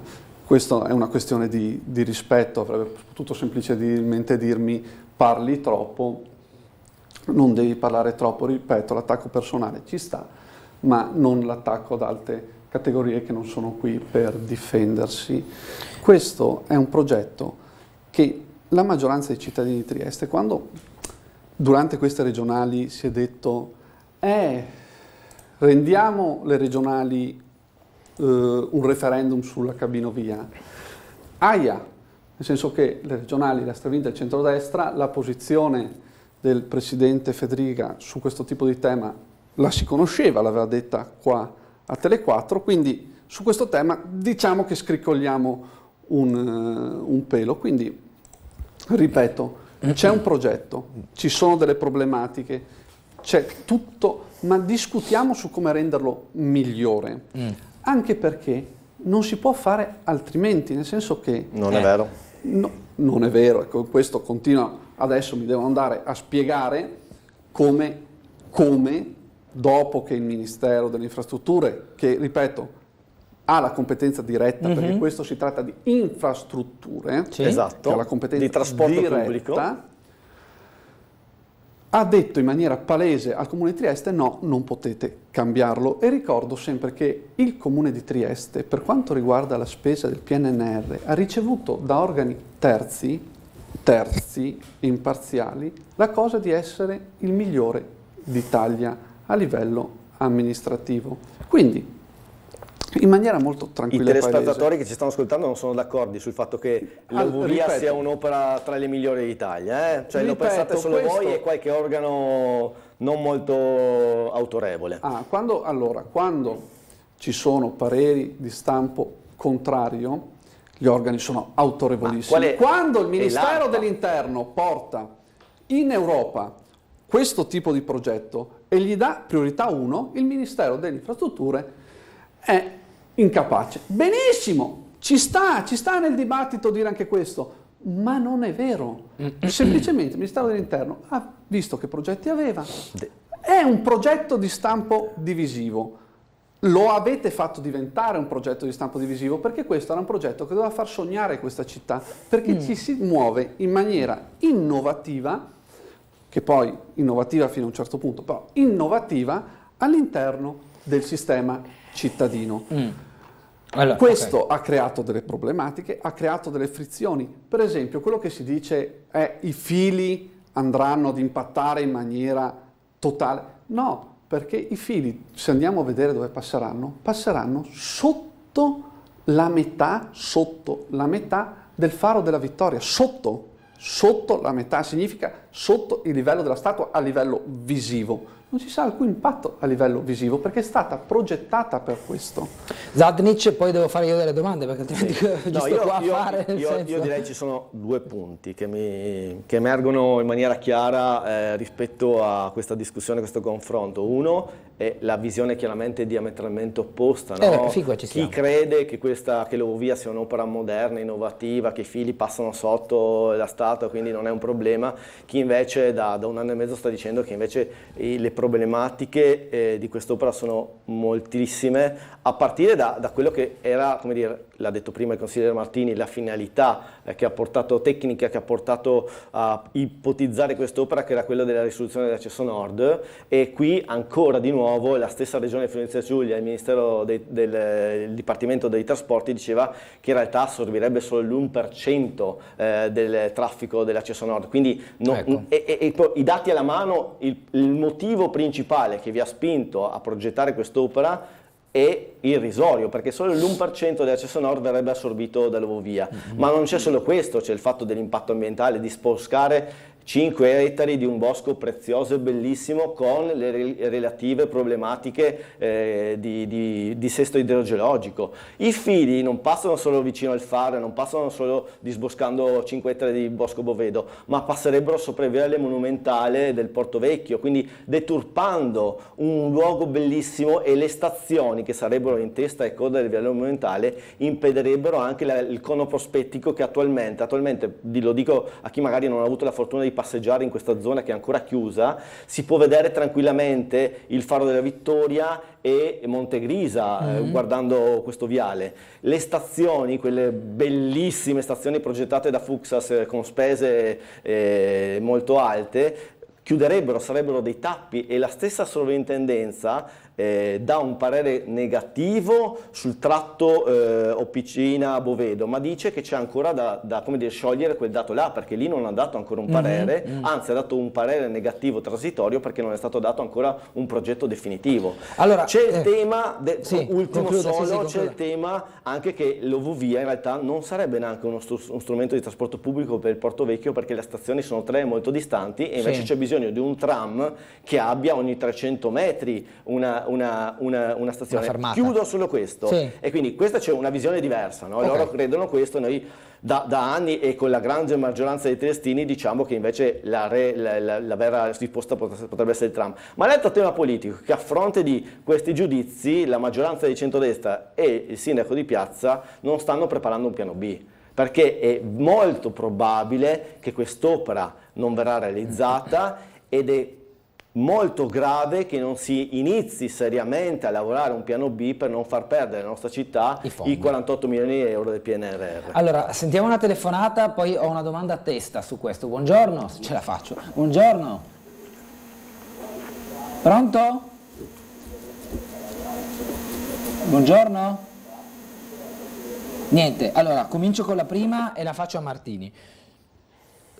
Allora, io mi metto nelle condizioni oggettive di dire la cabinovia mi collega l'Opicina, il Carso, Opicina, Altopiano, al Porto Vecchio affinché venga sgravato il traffico dell'accesso nord. Sappiamo come la costiera sia una strada fragile, sappiamo come le alte, diciamola per farci capire, siano comunque molto spesso trafficate, strade che collegano la salita e la discesa, via Commerciale, strada del Friuli, vengono spesso intasate. Allora la mia domanda è, anche in virtù di quello che ha detto un attimo fa Zadnic sui dati urbanistici della regione, è effettivamente questa l'opera che aiuta a risolvere il traffico da nord?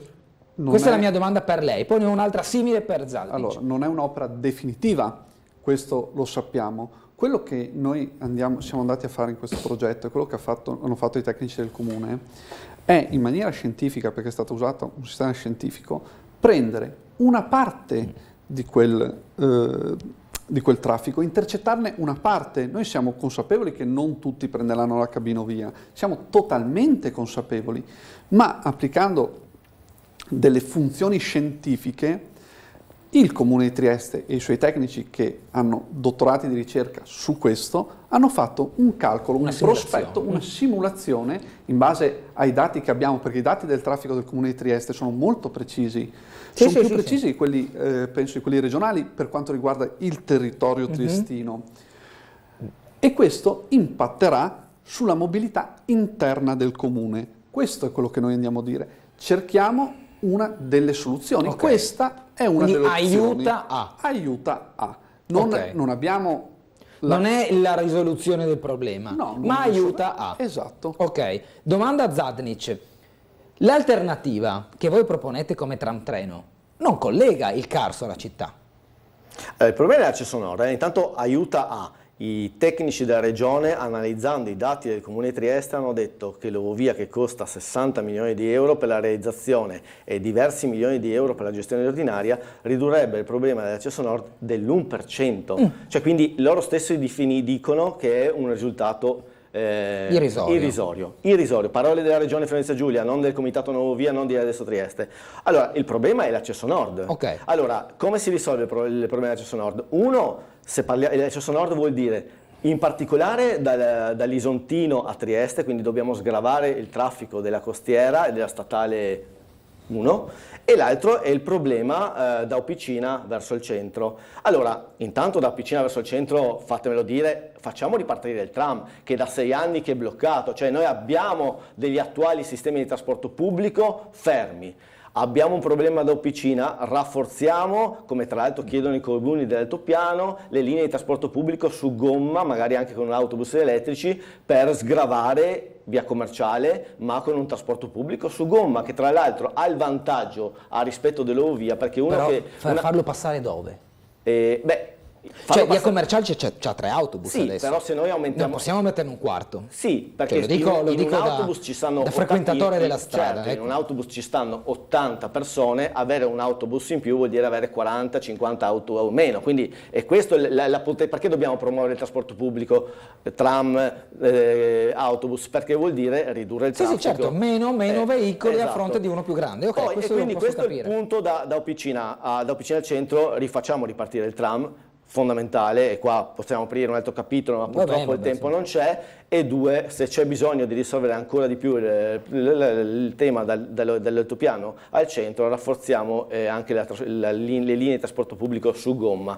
Da nord il tema è sicuramente ancora più importante, perché un tram treno, a differenza dell'Ovovia che parte da Opicina e arriva al Molo Quarto, quindi in realtà appunto non intercetterebbe mai il traffico che arriva da Monfalcone e il traffico che arriva a Gorizia, perché una persona cosa dovrebbe fare? Partire da Gorizia, andare a Opicina, lasciare la macchina, prendere l'ovovia, scendere giù, sperando che durante la giornata il vento non sale, perché se il vento sale l'ovovia si blocca e non può andare a riprendersi la macchina. Uno da Gorizia purtroppo continuerà sempre a prendere l'auto e arrivare fino a Trieste. E allora invece con un tram treno, che è uno strumento, un mezzo che può viaggiare sia sulla rete ferroviaria sia sulla futura, cosa che noi auspichiamo, rete di tram urbano, potrebbe partire dal Trieste Airport, fermarsi a Monfalcone, fermarsi a Bivio di Rosina, a Visoliano, al Bivio di Rosina, a Miramare e poi arrivare a Trieste. Quindi molte persone dell'Isontino potrebbero andare, per esempio, all'enorme parcheggio del Trieste Airport, che è attualmente semi inutilizzato, lasciare la macchina, prendere il treno, aprirsi il giornale, aprirsi il tablet, comodamente magari anche iniziare a lavorare e arrivare in prospettiva futura nella nostra visione, che vede anche oltre alla linea del mare, quella da Bosco Bovedo fino a Campomarzio, anche la linea che dalla stazione potrebbe arrivare addirittura fino a Muggia e potrebbe comodamente attraversare tutta la città. Ma quindi tutta la tratta extraurbana sarebbe, diciamo, di un tram treno, andrebbe a utilizzare l'infrastruttura ferroviaria già esistente? Esatto, potenziata e migliorata, e abbiamo già fatto con l'ingegner Goliani, che è un esperto di trasporto pubblico su ferro, ci siamo fatti dare i dati da Trenitalia e c'è la possibilità, ci sono ancora degli spot liberi per inserire dei tram che possono viaggiare su quella rete, dei tram treno che possono viaggiare su quella rete. Quindi è tecnicamente possibile farlo. Dobbiamo andare in pubblicità, ci rivediamo tra poco.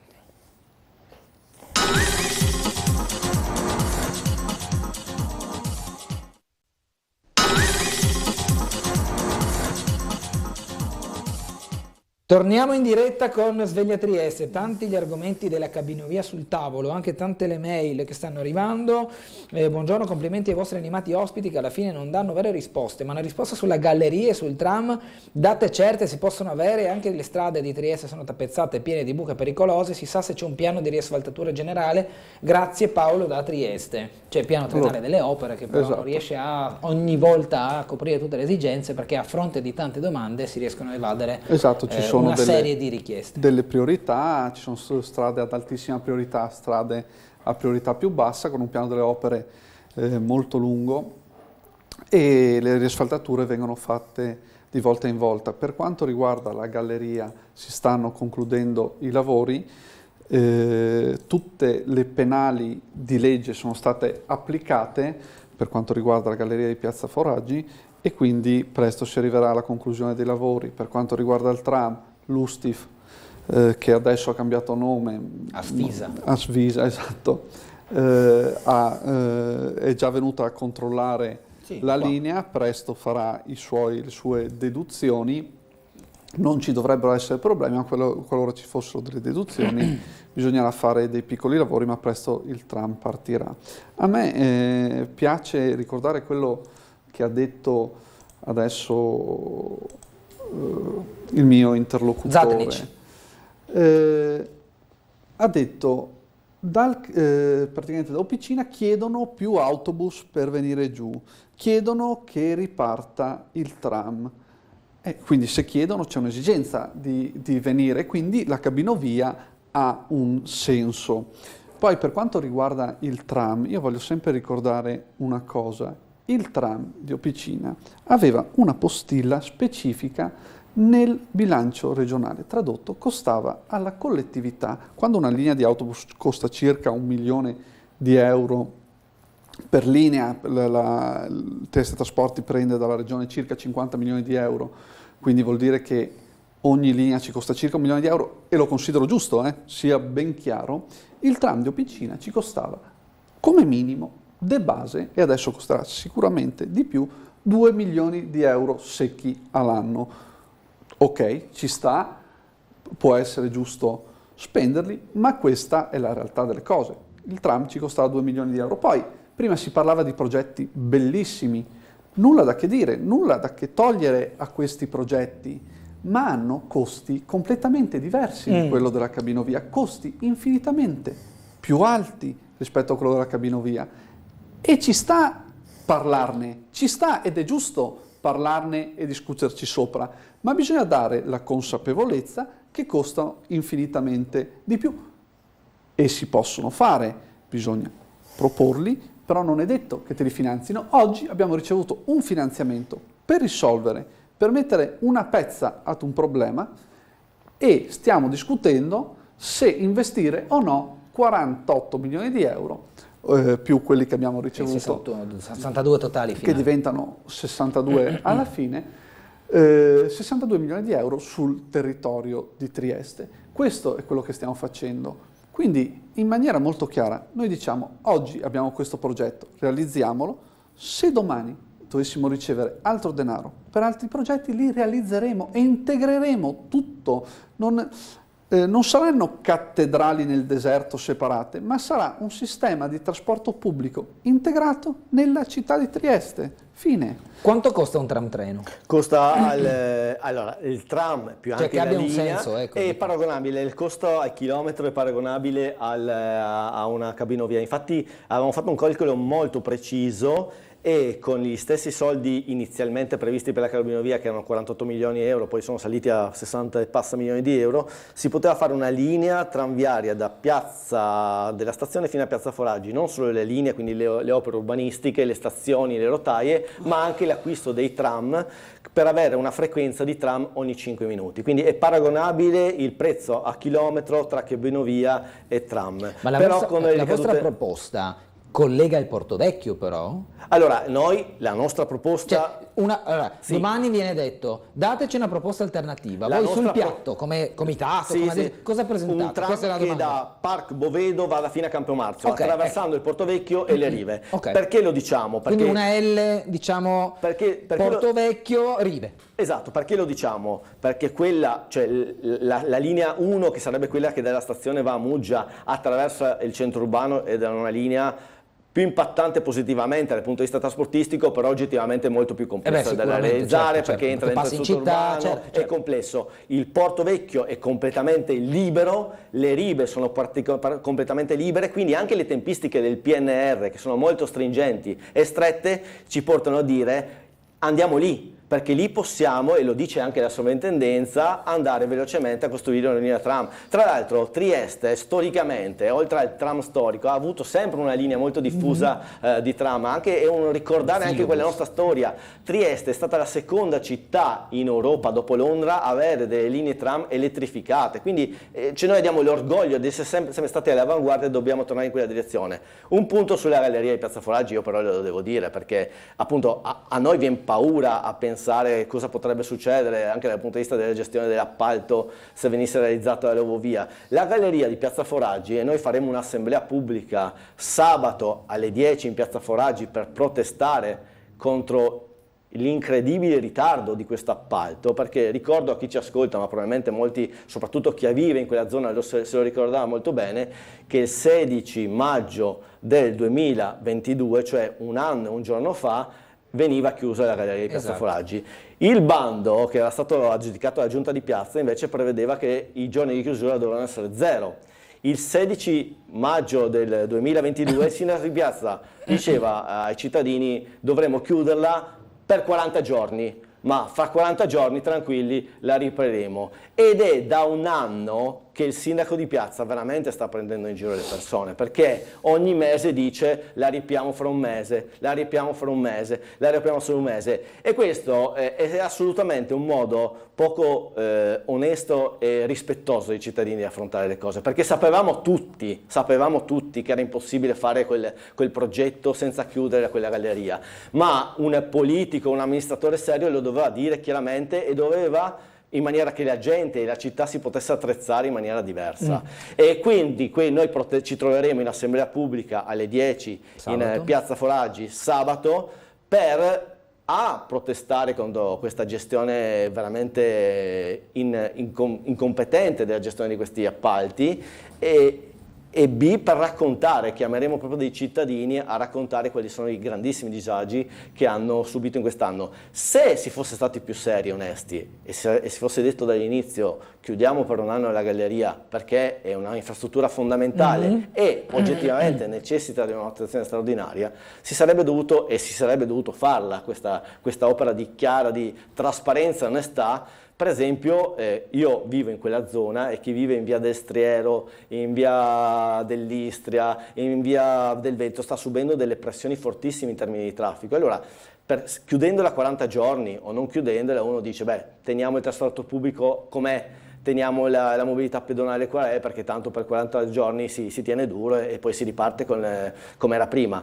Ma invece, sapendo, e si sapeva che sarebbe stato fermo a lungo quel tratto, era importante e necessario che chi amministra questa città avesse dato adesso delle situazioni, delle opere anche compensative, provvisorie e anche di medio e lungo termine a chi vive le strade che in questo momento stanno assorbendo tutto il traffico che collega il nord al sud della città e che prima invece passava per la galleria. Telefonata, buongiorno. Pronto, buongiorno, sono in linea. Prego. Dottor Gulotta, buongiorno a lei e ai suoi ospiti. Ho provato a chiamare prima ma cadeva la linea. Ci dica. Allora, tre cose per dire la verità. Una, un articolo di Morelli del 26 settembre del 21. Ci abbiamo messo quasi 3/4 di secolo, ma forse ce la faremo e non sarà un'adesione fuori corso alle nostalgie del territorio libero, bensì l'attuazione definitiva di uno status di città, lui la chiama città-porto, sancito nel remoto 1947, ma incredibilmente mai realizzato, benché corrispondente ai trattati internazionali e alle leggi dello Stato.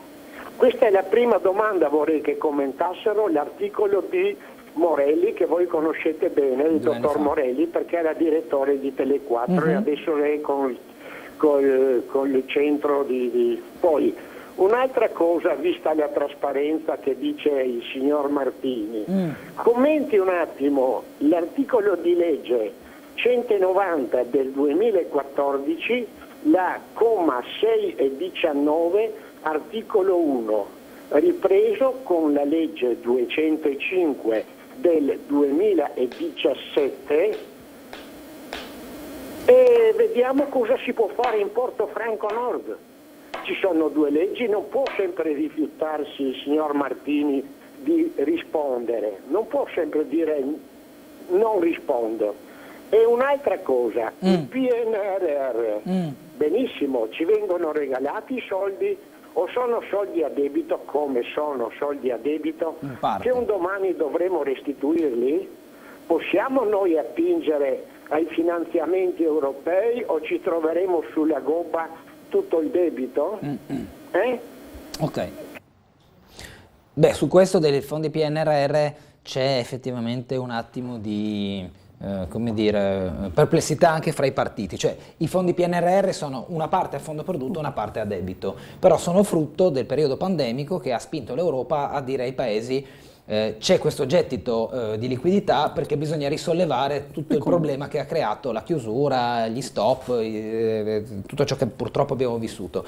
Giusto o sbagliato che sia, non sono io a commentarlo, ci mancherebbe, non ho nessun tipo di competenza, sta di fatto che però alcuni soldi vengono regalati, altri vengono dati in prestito e bisogna ritornarli con un tasso di interesse.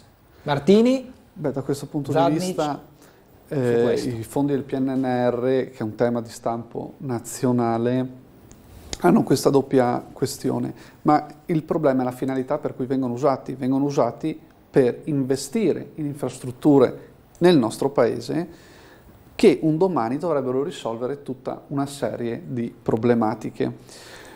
Fondi che sono stati dati determinate tempistiche per farli in maniera tale che ci fosse una spinta da parte dello Stato per utilizzarli al meglio. Ad oggi però anche il governo Meloni dice dobbiamo andare in Europa a ricontrattare un attimo i termini di come li utilizziamo e magari una parte di quelli a debito non prenderli, perché ci sono svariate tranche che arrivano e potremo scegliere tranquillamente quelli a debito di non prenderli come paese. Sul tema poi del territorio libero di Trieste, il signore può parlarne tranquillamente tra i nostalgici del territorio libero perché, come dico e ripeto continuamente, hanno fatto spendere anche troppo denaro pubblico a questo paese quando sono andati in giudizi temerari e la Cassazione e svariati altri organi giurisdizionali hanno già risposto in maniera eccellente, quindi non serve che risponda anch'io a gente che straparla. Sentiamo ancora una telefonata, Zadnic, poi la coinvolgo. Buongiorno, abbiamo poco tempo. Buongiorno. Prego. Senta, mi volevo dire solo due paroline, sì. Non tanto. Innanzitutto quel signor, non so come si chiama, non Martini, l'altro signore. Zadnic. Parla del tram, di cui era il tram. Innanzitutto lui non era neanche nato quando che l'ho tirato via, penso. Non c'è. Prima di tutto. Poi la questione della cabinovia non è una questione di Bora, di quello, è una questione politica. Perché se questa roba la faceva Russo, la Serracchiani, quella compagnia di gente là, vi era un capolavoro. Bisogna andare contro il sindaco di piazza, perché il sindaco di piazza è intelligente, ha voglia di lavorare, è bravo, e fa le robe bene, e quei là che dà fastidio, perché non voglio fare niente, mi solo rovina, perché cosa che abbiamo avuto? La Serracchiani che rovina il figlio di Venezia Giulia. Cosolini che ne ha mandato un mese con le borse di spesa in giro per la città cercare l'autobus per a casa perché ne ha serato via Martini. Tutte queste cose qua lo rifà. Perciò dovrebbe star buoni e noi capisci che parlando tanto mai contro tutto, i perdi voti, come che è successo adesso con quei comuni che ha vinto con gli altri. Perché? Perché loro sai denigra tutti e noi capisci che facendo quel lavoro la gente non che piace sentir parlare male di tutti, che aveva mai inteso parlare male a Meloni di qualche uno. E le ciappa sulla gobba, se le tiene la testa in giù e quella non l'ha mai detto mai. Ok. Però si sa i voti. Vi ringrazio. Grazie. Scusami tanto, buongiorno. Zadnic, prego. Boh, in realtà noi siamo nel merito contrari all'Eurovia e abbiamo sempre tra l'altro detto che avevamo anche una proposta alternativa, quindi non siamo quelli del no, ma anche diamo questa proposta di questo tram moderno. Rispetto al PNRR, in momenti di crisi è importante e utile fare anche degli investimenti straordinari come prevede il PNRR, anche se necessario a debito, come una famiglia, come dire, a volte si può fare anche un debito, ma lo si deve fare per delle opere che realmente abbiano un impatto sul medio e lungo termine positivo, no? Quindi la rigenerazione urbana, la sanità territoriale, il trasporto pubblico di massa, l'energia sostenibile, e quindi noi a questa visione siamo convintamente favorevoli. Il problema è che se invece spendiamo 60 milioni di euro per appunto abbattere solo l'1% dell'accesso nord, del traffico dell'accesso nord di Trieste, in questo caso quei 60 milioni di euro, che siano a debito o che non siano a debito, sono comunque spesi in maniera inefficace e efficiente. Quindi nel merito del progetto siamo contrari. Ma non siamo quelli del no. Qualora, infatti lo ripetiamo, qualora il sindaco di piazza, e noi politicamente poniamo questo tema, volesse aprire un tavolo di confronto per capire come utilizzare quei 60 milioni di euro ormai per un tram moderno, noi siamo assolutamente disponibili a farlo e saremo a fianco del sindaco di piazza per immaginare questo progetto. Altra telefonata, buongiorno. Buongiorno, volevo solo dire ai vostri ospiti, se per ogni minuto che è stato parlato dell'Eurovia in tutte le trasmissioni ognuno avrebbe messo €1, onestamente la cabinovia non costerebbe nulla, perché stanno tanto parlando ma senza dire niente. E poi volevo dire al signor Martini, se lo chiamo signore perché potrebbe essere mio nipote, prima di tutto quel dondolio sulla sedia dimostra una sua fragilità emozionale, anche il fatto di tenere le mani, di muoverle in una data maniera.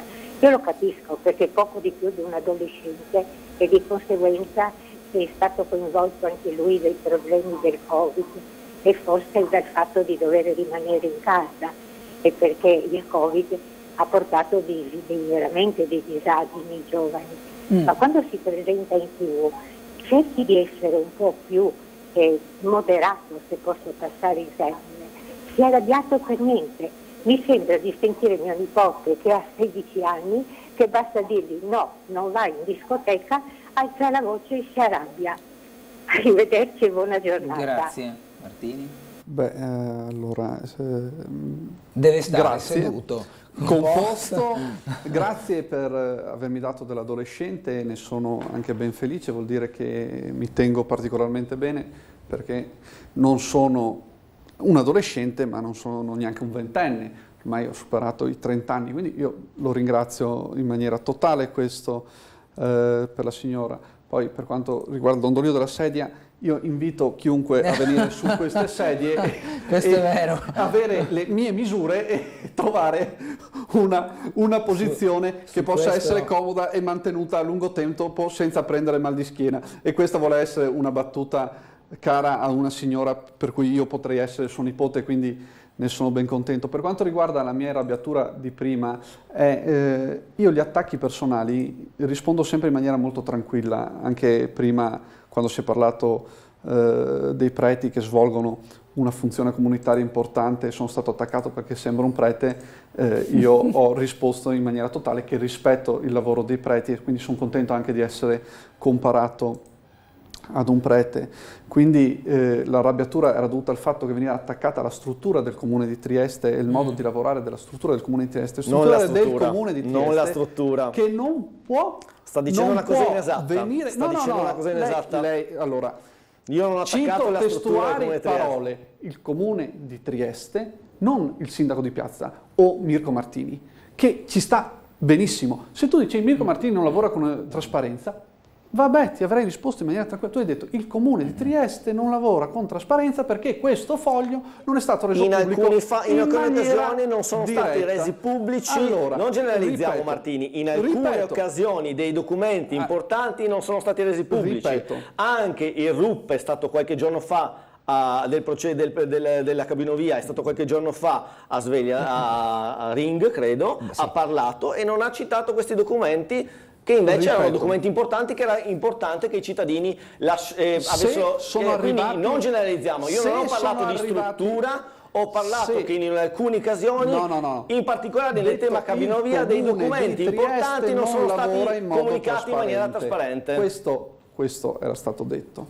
E giustamente io mi sono arrabbiato e infervorato perché dico, il Comune di Trieste lavora secondo leggi ben chiare, e questa continua insinuazione del fatto che noi non lavoriamo in modo trasparente è particolarmente brutta per chi lì ci lavora e porta poco rispetto per chi lì ci lavora, perché la politica può cambiare, ho profondamente rispetto di chi lavora nel Comune di Trieste, ma se ci sono dei documenti che non vengono resi pubblici è un problema di trasparenza. Vengono resi pubblici secondo termini di legge, sempre. Qualsiasi documento che è stato chiesto. Qual è la legge che vietava di rendere pubblici questi documenti? Qual è la legge? Non è il problema di vietare, il problema è che ci sono delle tempistiche per pubblicarli e queste tempistiche sono rispettate. In più, aggiungiamo una cosa, sono stati pubblicati anche documenti che non è necessario pubblicare. Non è necessario, ma è opportuno farlo, per trasparenza è opportuno. In un procedimento così interessante e dibattuto, la legge, non è obbligatorio ma è opportuno. Cosa è obbligatorio e cosa non è obbligatorio fare? E il Comune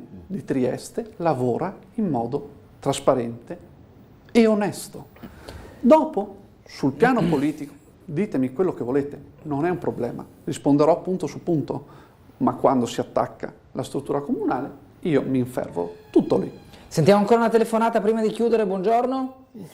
Buongiorno, sono Trevisa. Prego. Allora, sento il signore di Adesso Trieste che continua a dire che il comune non è trasparente. È vergognoso perché io stessa in 4 giorni sono stata ricevuta dall'ingegner Bernetti, il quale mi ha delucidato in tutto quello che ho visto, che ho potuto vedere sul progetto, e ha detto chiunque può venire, l'ha detto anche da voi a Tele4 di Ring, può telefonare, venire su e le spiego il progetto. Non mi pare che sia una cosa nascosta, ed è brutto parlare male di Trieste del comune di Trieste quando si desidera diventare consiglieri comunali, come ne avete dentro, da adesso Trieste ci sono consiglieri comunali, perché basta informarci. Io stessa da singola cittadina sono stata ricevuta, ripeto, in 4 giorni dall'ingegner Bernetti e con Così mi ha spiegato tutto come se fossi la persona più ignorante di questa terra. Lui mi ha spiegato tutto dall'A alla Z, perciò non è niente che non è trasparente, è vergognoso dire questo di un comune. E poi vi ricordo che la cabinovia è una cosa molto importante che io porto avanti da più di 40 anni, ancora con l'arcivescovo Ravignani, perciò non capisco perché tutta questa ostilità nel non volerla. Ed è ancora più bello se invece di fermarsi a Officina arrivasse fino a Montegrisa, così i signori di Adesso Trieste o tutti quelli che sono contrari si vedessero il panorama e si mettessero tranquilli a godersi Trieste finalmente dall'alto, che probabilmente non hanno mai visto.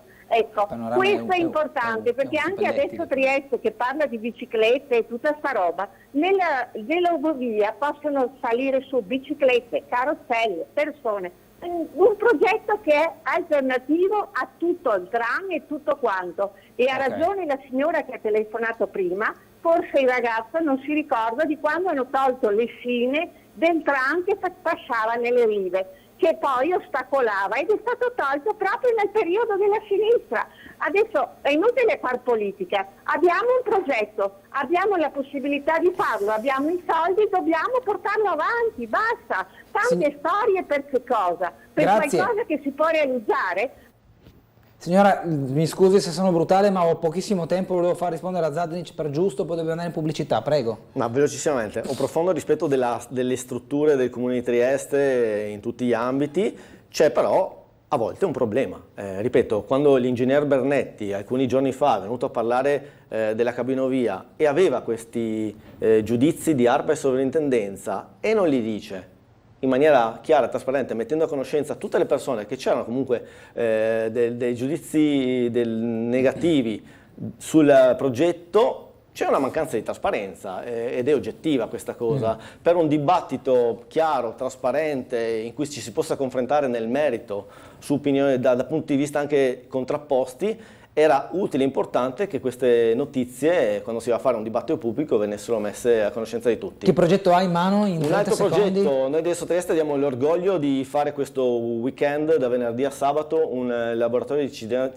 cittadinanza attiva per ripensare il quartiere della Maddalena, che ha subito un grave danno negli ultimi anni, perché quello che era un parco, il parco dell'ex ospedale, è stato totalmente cementificato, e quindi per 3 giorni faremo dei laboratori per immaginare dei nuovi spazi verdi in quel quartiere, per renderlo più a misura di persona, per renderlo più attraente per chi si muove a piedi, per cercare di tutelare e rivitalizzare il piccolo commercio locale, che è fondamentale per fare comunità. Dove vi si può trovare? Allora, trovate tutte le informazioni sul sito di Adesso Trieste, ma venerdì faremo un primo laboratorio in via del Veltro nel centro CEST, la sera faremo un'esplorazione urbana al buio, perché un focus sarà anche il fatto che alcune parti di questo quartiere non sono sufficientemente illuminate, quindi risultano anche pericolose, in particolare per le donne. Il sabato mattina faremo una seconda esplorazione urbana nella zona di Villa Sartorio, il pomeriggio continueranno i laboratori e che si concluderanno poi domenica mattina. Quindi questo è un weekend importante per Adesso Trieste, perché appunto assieme ai cittadini vogliamo immaginare in maniera partecipata e condivisa un futuro diverso per il quartiere della Maddalena. Grazie a Federico Zadnic, grazie al consigliere comunale Mirko Martini, noi andiamo in pubblicità tra poco.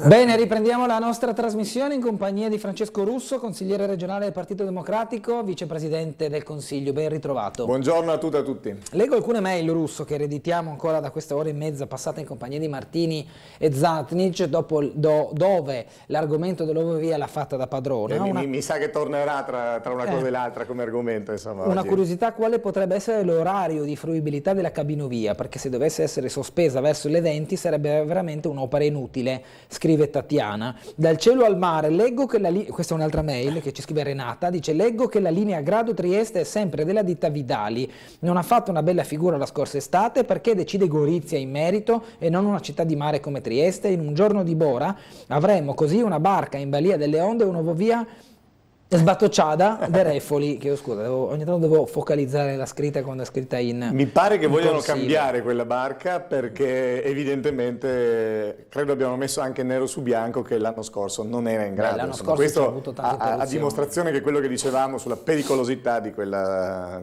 struttura insomma, aveva qualche fondamento. Insomma.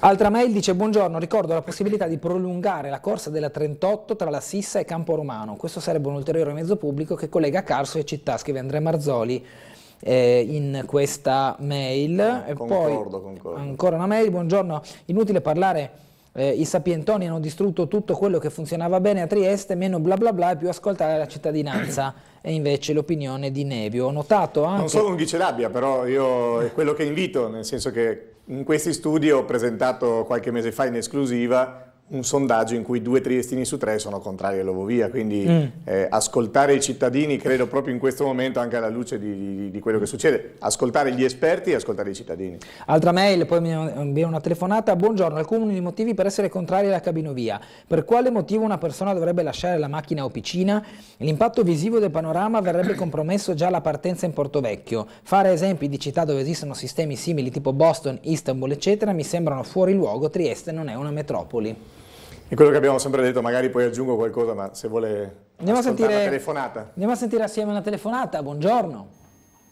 Buongiorno Gulotta e buongiorno a Russo. Buongiorno. Nivea. Sì. Allora, io voglio buttare un sasso nello stagno e non parlo di cabinovia perché un'ora e mezza mi sembra sia più che sufficiente per parlare della cabinovia. Sì. Allora, ho sentito che hanno chiuso i consultori familiari. Sì. Io, ringraziando il cielo, non ho più niente da fare con i consultori familiari. Però mi fa specie che l'assessore preposto deve informarsi su cosa succede nella sanità. Ha detto che si informerà. I suoi sottoposti penso dovrebbero avvisarlo di quello che succede a Trieste. Mi spiace Gulotta, ma sarò un po' più lunga del solito, anche se sono io per esempio ho una malattia cronica, la tiroide. La tiroide ormai non esiste più.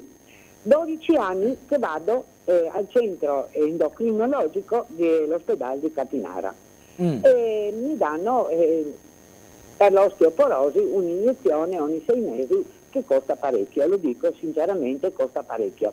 Allora sono andata a controllo l'altra settimana, mi hanno detto che adesso il protocollo, e sono bravissimi, ho avuto assistenza tramite telefono, esami del sangue e tutto anche durante il lockdown.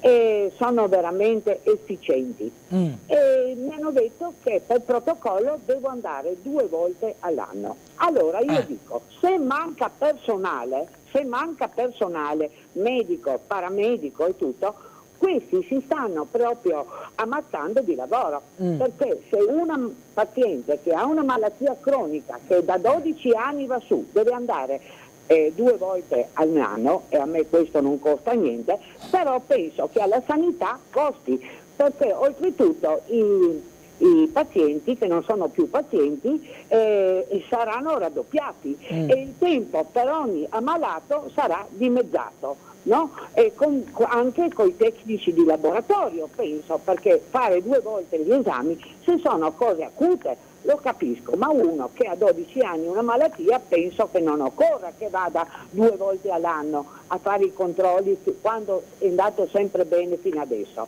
E poi ancora una cosa, Russo, 112, no? E l'112 era stato fatto per i turisti. Noi l'abbiamo applicato subito con la centrale di Palmanova. Vedo che durante la donata degli alpini è stato organizzato subito un 112 per le urgenze, e questo è giusto. Però io dico, noi a Trieste non vogliamo l'112 che comprende le forze dell'ordine, che comprendono i vigili del fuoco e tutte queste cose qua. Noi vogliamo un 118 118 il Porto Franco. perché in Porto Vivo lo chiamano adesso, ecco, perché veramente lei lo sa benissimo, Russo, che pochi minuti di differenza possono salvare una vita a un infarto o d'altro. Okay. Questo volevo dire. Veramente lo sapete dove voto e cosa voto, però queste cose non mi vanno bene. E come ho detto tanto tempo fa a Gulotta, il pesce puzza sempre dalla testa, e non è la testa di Riccardi che puzza, è qualche altra testa. Bisognerebbe decidere a cambiare queste teste che si svegliano la mattina e fanno nuovi protocolli ogni volta. Grazie. Ok, grazie signora Russo. Buongiorno. Tanti argomenti. Non so cosa voti la signora, immagino sia un'elettrice delusa del centrodestra, però tocca dei temi su cui io sono assolutamente d'accordo. L'abbiamo detto anche in campagna elettorale, poi le campagne elettorali le vincono le persone. Il presidente Fedriga evidentemente aveva un tasso di popolarità e di simpatia che lo ha fatto vincere, ma i problemi della sanità rimangono tutti sul tappeto e sono gravissimi. E la sanità, ricordiamolo, è una competenza regionale. Oggi vedo il presidente Fedriga sui giornali dire che deve pensarci il governo, no, deve pensarci la regione. Proprio sul piccolo di oggi, mi pare lo ha fatto vedere, 491 tra medici e infermieri che scappano dal sistema sanitario di Trieste e di Gorizia.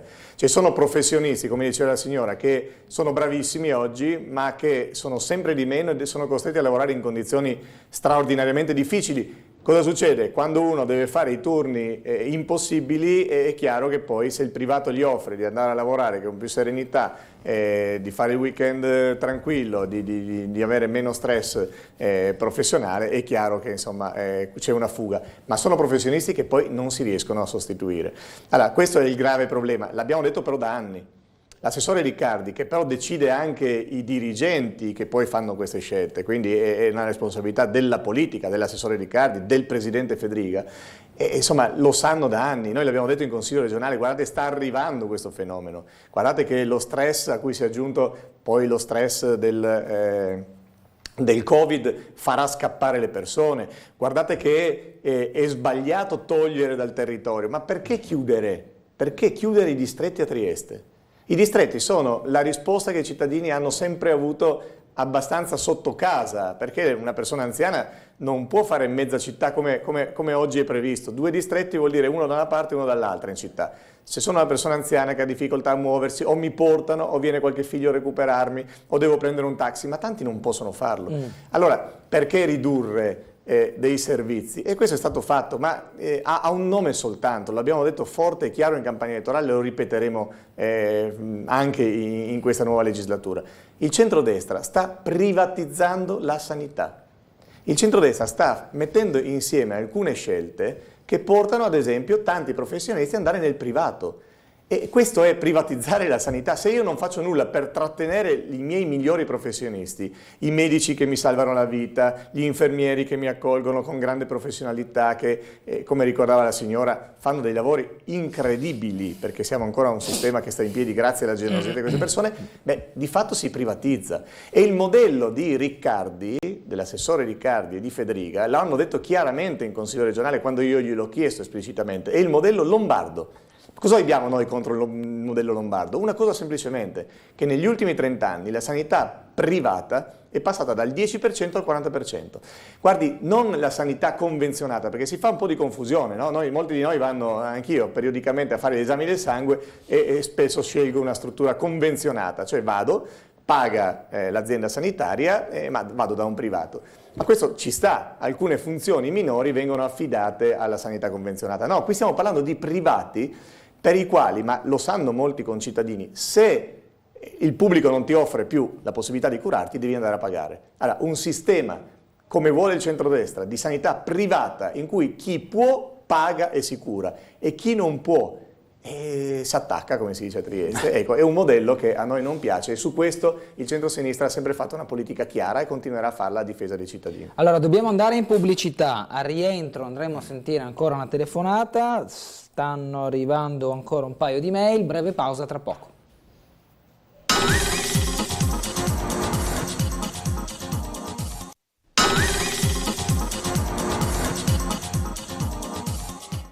Ritorniamo in diretta con Sveglia Trieste in compagnia di Francesco Russo, consigliere regionale del Partito Democratico, vicepresidente del Consiglio regionale. Sentiamo una telefonata, buongiorno. Buongiorno. Prego. Sono Franco da Udine, buongiorno. Sì. Franco Lega da Udine Nord. Prego. Buongiorno a loro signori, buongiorno ai triestini, buongiorno anche ai friulani. Sì. È un peccato mortale avere solo un ospite, bisogna avere anche l'opposizione. Vabbè, per oggi sorvoliamo. Grazie. Allora voglio dire, no, che praticamente Bertoli ha detto che i minori non accompagnati fino a 17 anni, a 17 anni in Cina lavorano alle dire che 500 milioni per questi si potrebbe girarli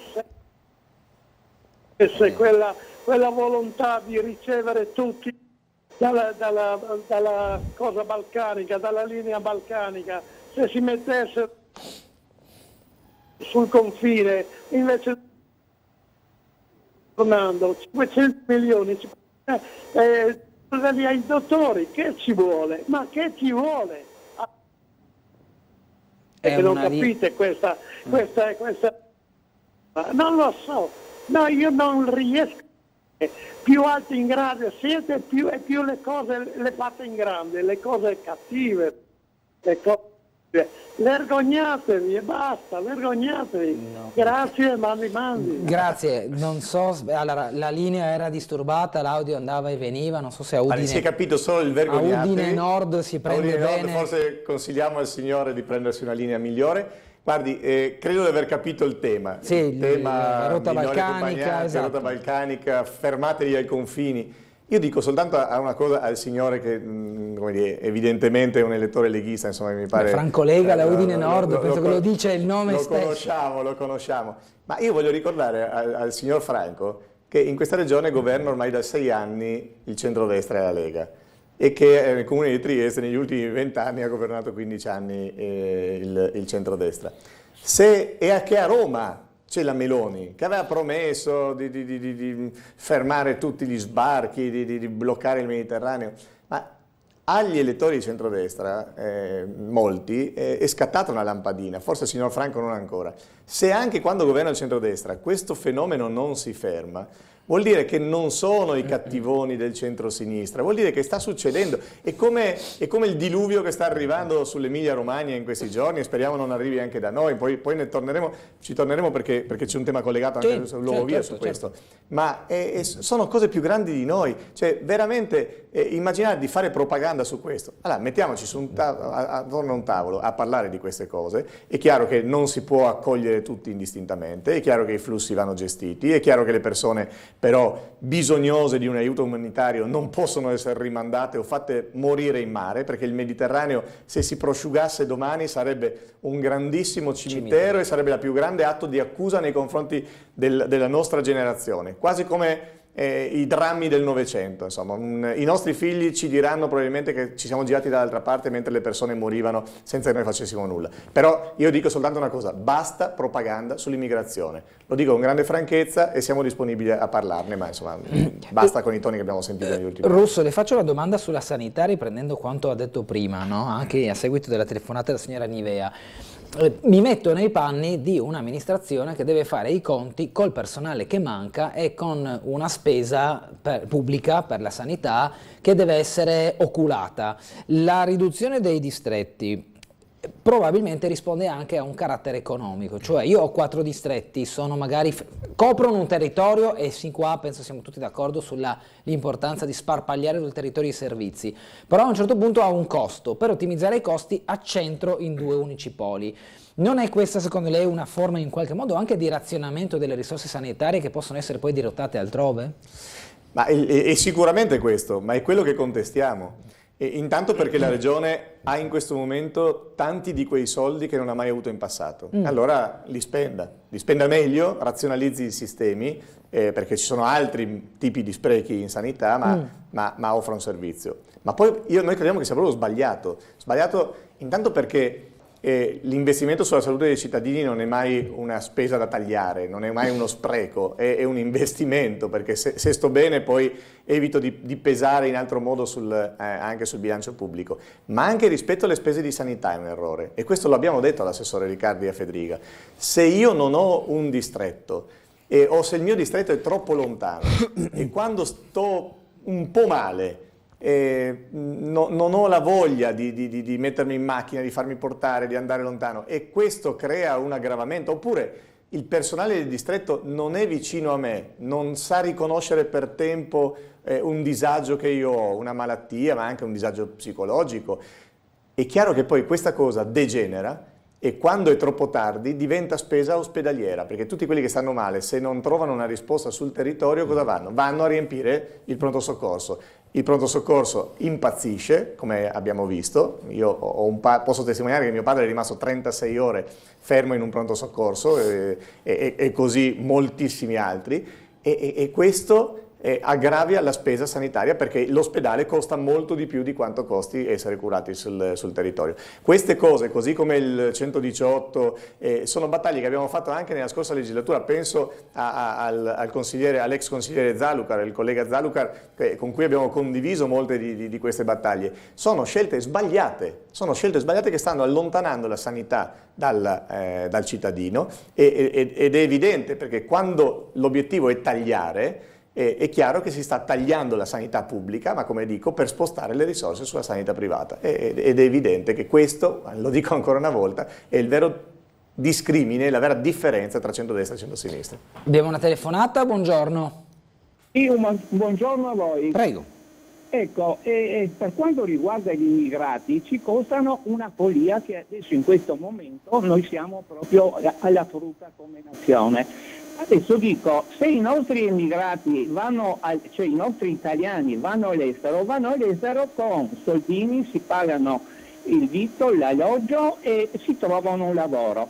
Perché noi dobbiamo mantenere queste persone che vengono qui, che non si sa chi sono, non si sa da dove provengono, perché buttano i passaporti, li buttano in mare o li buttano da un'altra parte? Io mi domando perché devono venire qui a sfruttare le nostre tasse, diremo.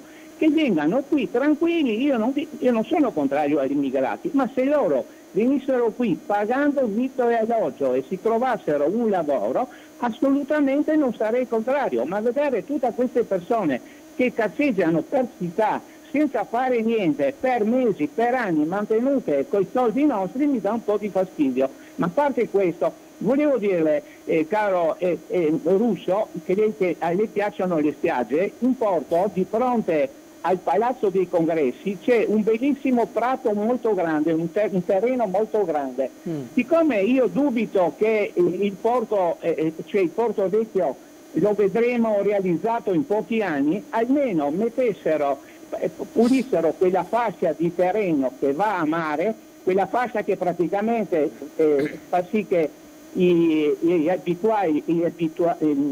bagnanti del ferroviario e anche del porto vanno su quella strada dove c'è questo grandissimo terreno che proprio l'altro giorno ho visto, hanno cominciato a fare una piccola spiaggetta, e dove ho visto anche che stanno facendo dei muri di pietra, e lì anche vivono, io penso non durante l'inverno, ma ci sono dei cibo, c'è un po' di tutto di più, e vivono gli immigrati. Ecco, quella zona lì sarebbe da ripulirla e mettere a disposizione dei cittadini, dato che abbiamo poche spiagge sarebbe una cosa. E un'altra cosa volevo aggiungere, mi scusi. Ho visto che proprio un po' più in su, dove c'era quel grande parcheggio, c'è scritto proprietà privata, e il parcheggio non è usufruito da nessuno. Mi domando come mai in Porto c'è scritto area privata, che praticamente è del computo del comune, è roba nostra. Questo mi domando. Forse del domani. E finisco per dire che voi consiglieri, per cortesia, andate a vedere in giro come si asfaltano oggi le strade, in che condizioni e in che maniera, che è uno schifo, e nessuno fa niente. Ok. Ecco qua. Grazie. Allora, ha aperto praticamente con una telefonata molti argomenti, la seguente mezz'ora di discussione. Mi trova d'accordo su molte cose. La qualità della cura urbana è un disastro, lo sappiamo, la città è sporca, le buche si moltiplicano, una volta il sindaco di Piazza sapeva almeno fare questo, oggi purtroppo i cittadini continuano a lamentarsi, a scrivere anche noi dell'opposizione di fare qualcosa, segnaliamo quando è possibile, ma è chiaro che la responsabilità è del comune e dell'amministrazione.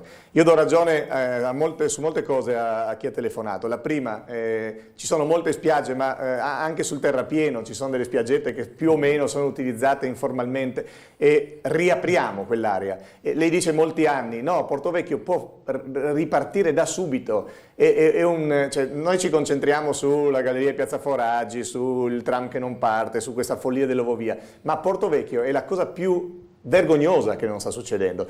Stanno raccontando 1000 cose che dovrebbero partire, il magazzino 26, cioè grandi paginate di giornali, ma se ci andiamo è sempre uguale. Stanno scavando un pochino, ma i grandi investimenti e la trasformazione di quell'area a favore dei triestini e delle triestine per un utilizzo e per portare anche nuove imprese, nuove attività economiche che diano lavoro ai nostri giovani, che è tutto possibile. Nei nostri studi c'era tutta questa cosa qui, nella nostra proposta elettorale c'era, nella possibilità di portare degli investitori internazionali, c'è tutto. Quindi quello è il grande scandalo dell'amministrazione di Piazza, che lo tiene fermo ormai da quasi 8 anni rispetto alla legge che io ho fatto approvare per sdemanializzare quell'area.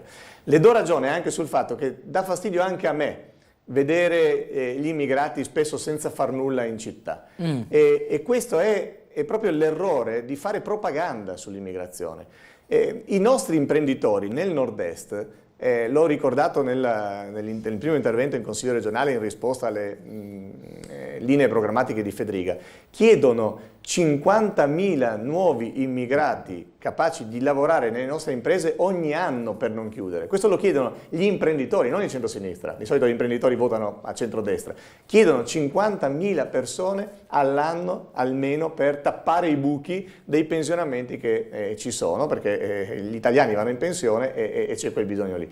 Allora, sull'immigrazione non bisogna, come dicevo prima, fare propaganda. Noi dobbiamo accogliere e accogliere bene. Dobbiamo accogliere e preparare, perché abbiamo bisogno di queste persone, se no nessuno ci pagherà le pensioni, lo dico con grande franchezza. Ma se ci sono dei problemi, a questo punto, mi faccio fare una battuta, ditelo alla Meloni. Se ci sono dei problemi sull'immigrazione, ditelo alla Meloni, ditelo a Fedriga. Io credo che si possa gestire bene l'immigrazione, perché l'immigrazione è uguale in tutti i paesi del mondo. Lei dice che quando gli italiani vanno all'estero vanno per un lavoro, certo noi siamo privilegiati oggi, ma leggiamo le cronache dei nostri nonni e bisnonni che attraversavano di notte il confine con la Svizzera, spesso morendo, perché ci sono tanti racconti sui precipizi alpini sui quali sono morti tanti nostri italiani. Passavano di notte anche loro, passavano che si chiamavano i passer, oggi sono i trafficanti di esseri umani, ma è la stessa cosa. Ed erano italiani che andavano di nascosto in Svizzera a lavorare perché non c'era la possibilità di farlo in Italia. Quindi tenere insieme l'umanità di persone che sono molto spesso disperate e poi la giustizia, di accoglierli bene, ma di accoglierli per farli lavorare, perché noi abbiamo bisogno di persone che si integrino, che vengano a lavorare, che accettino le nostre regole, le nostre leggi e diano una mano a costruire un'Italia migliore per il futuro. Pubblicità, a tra poco.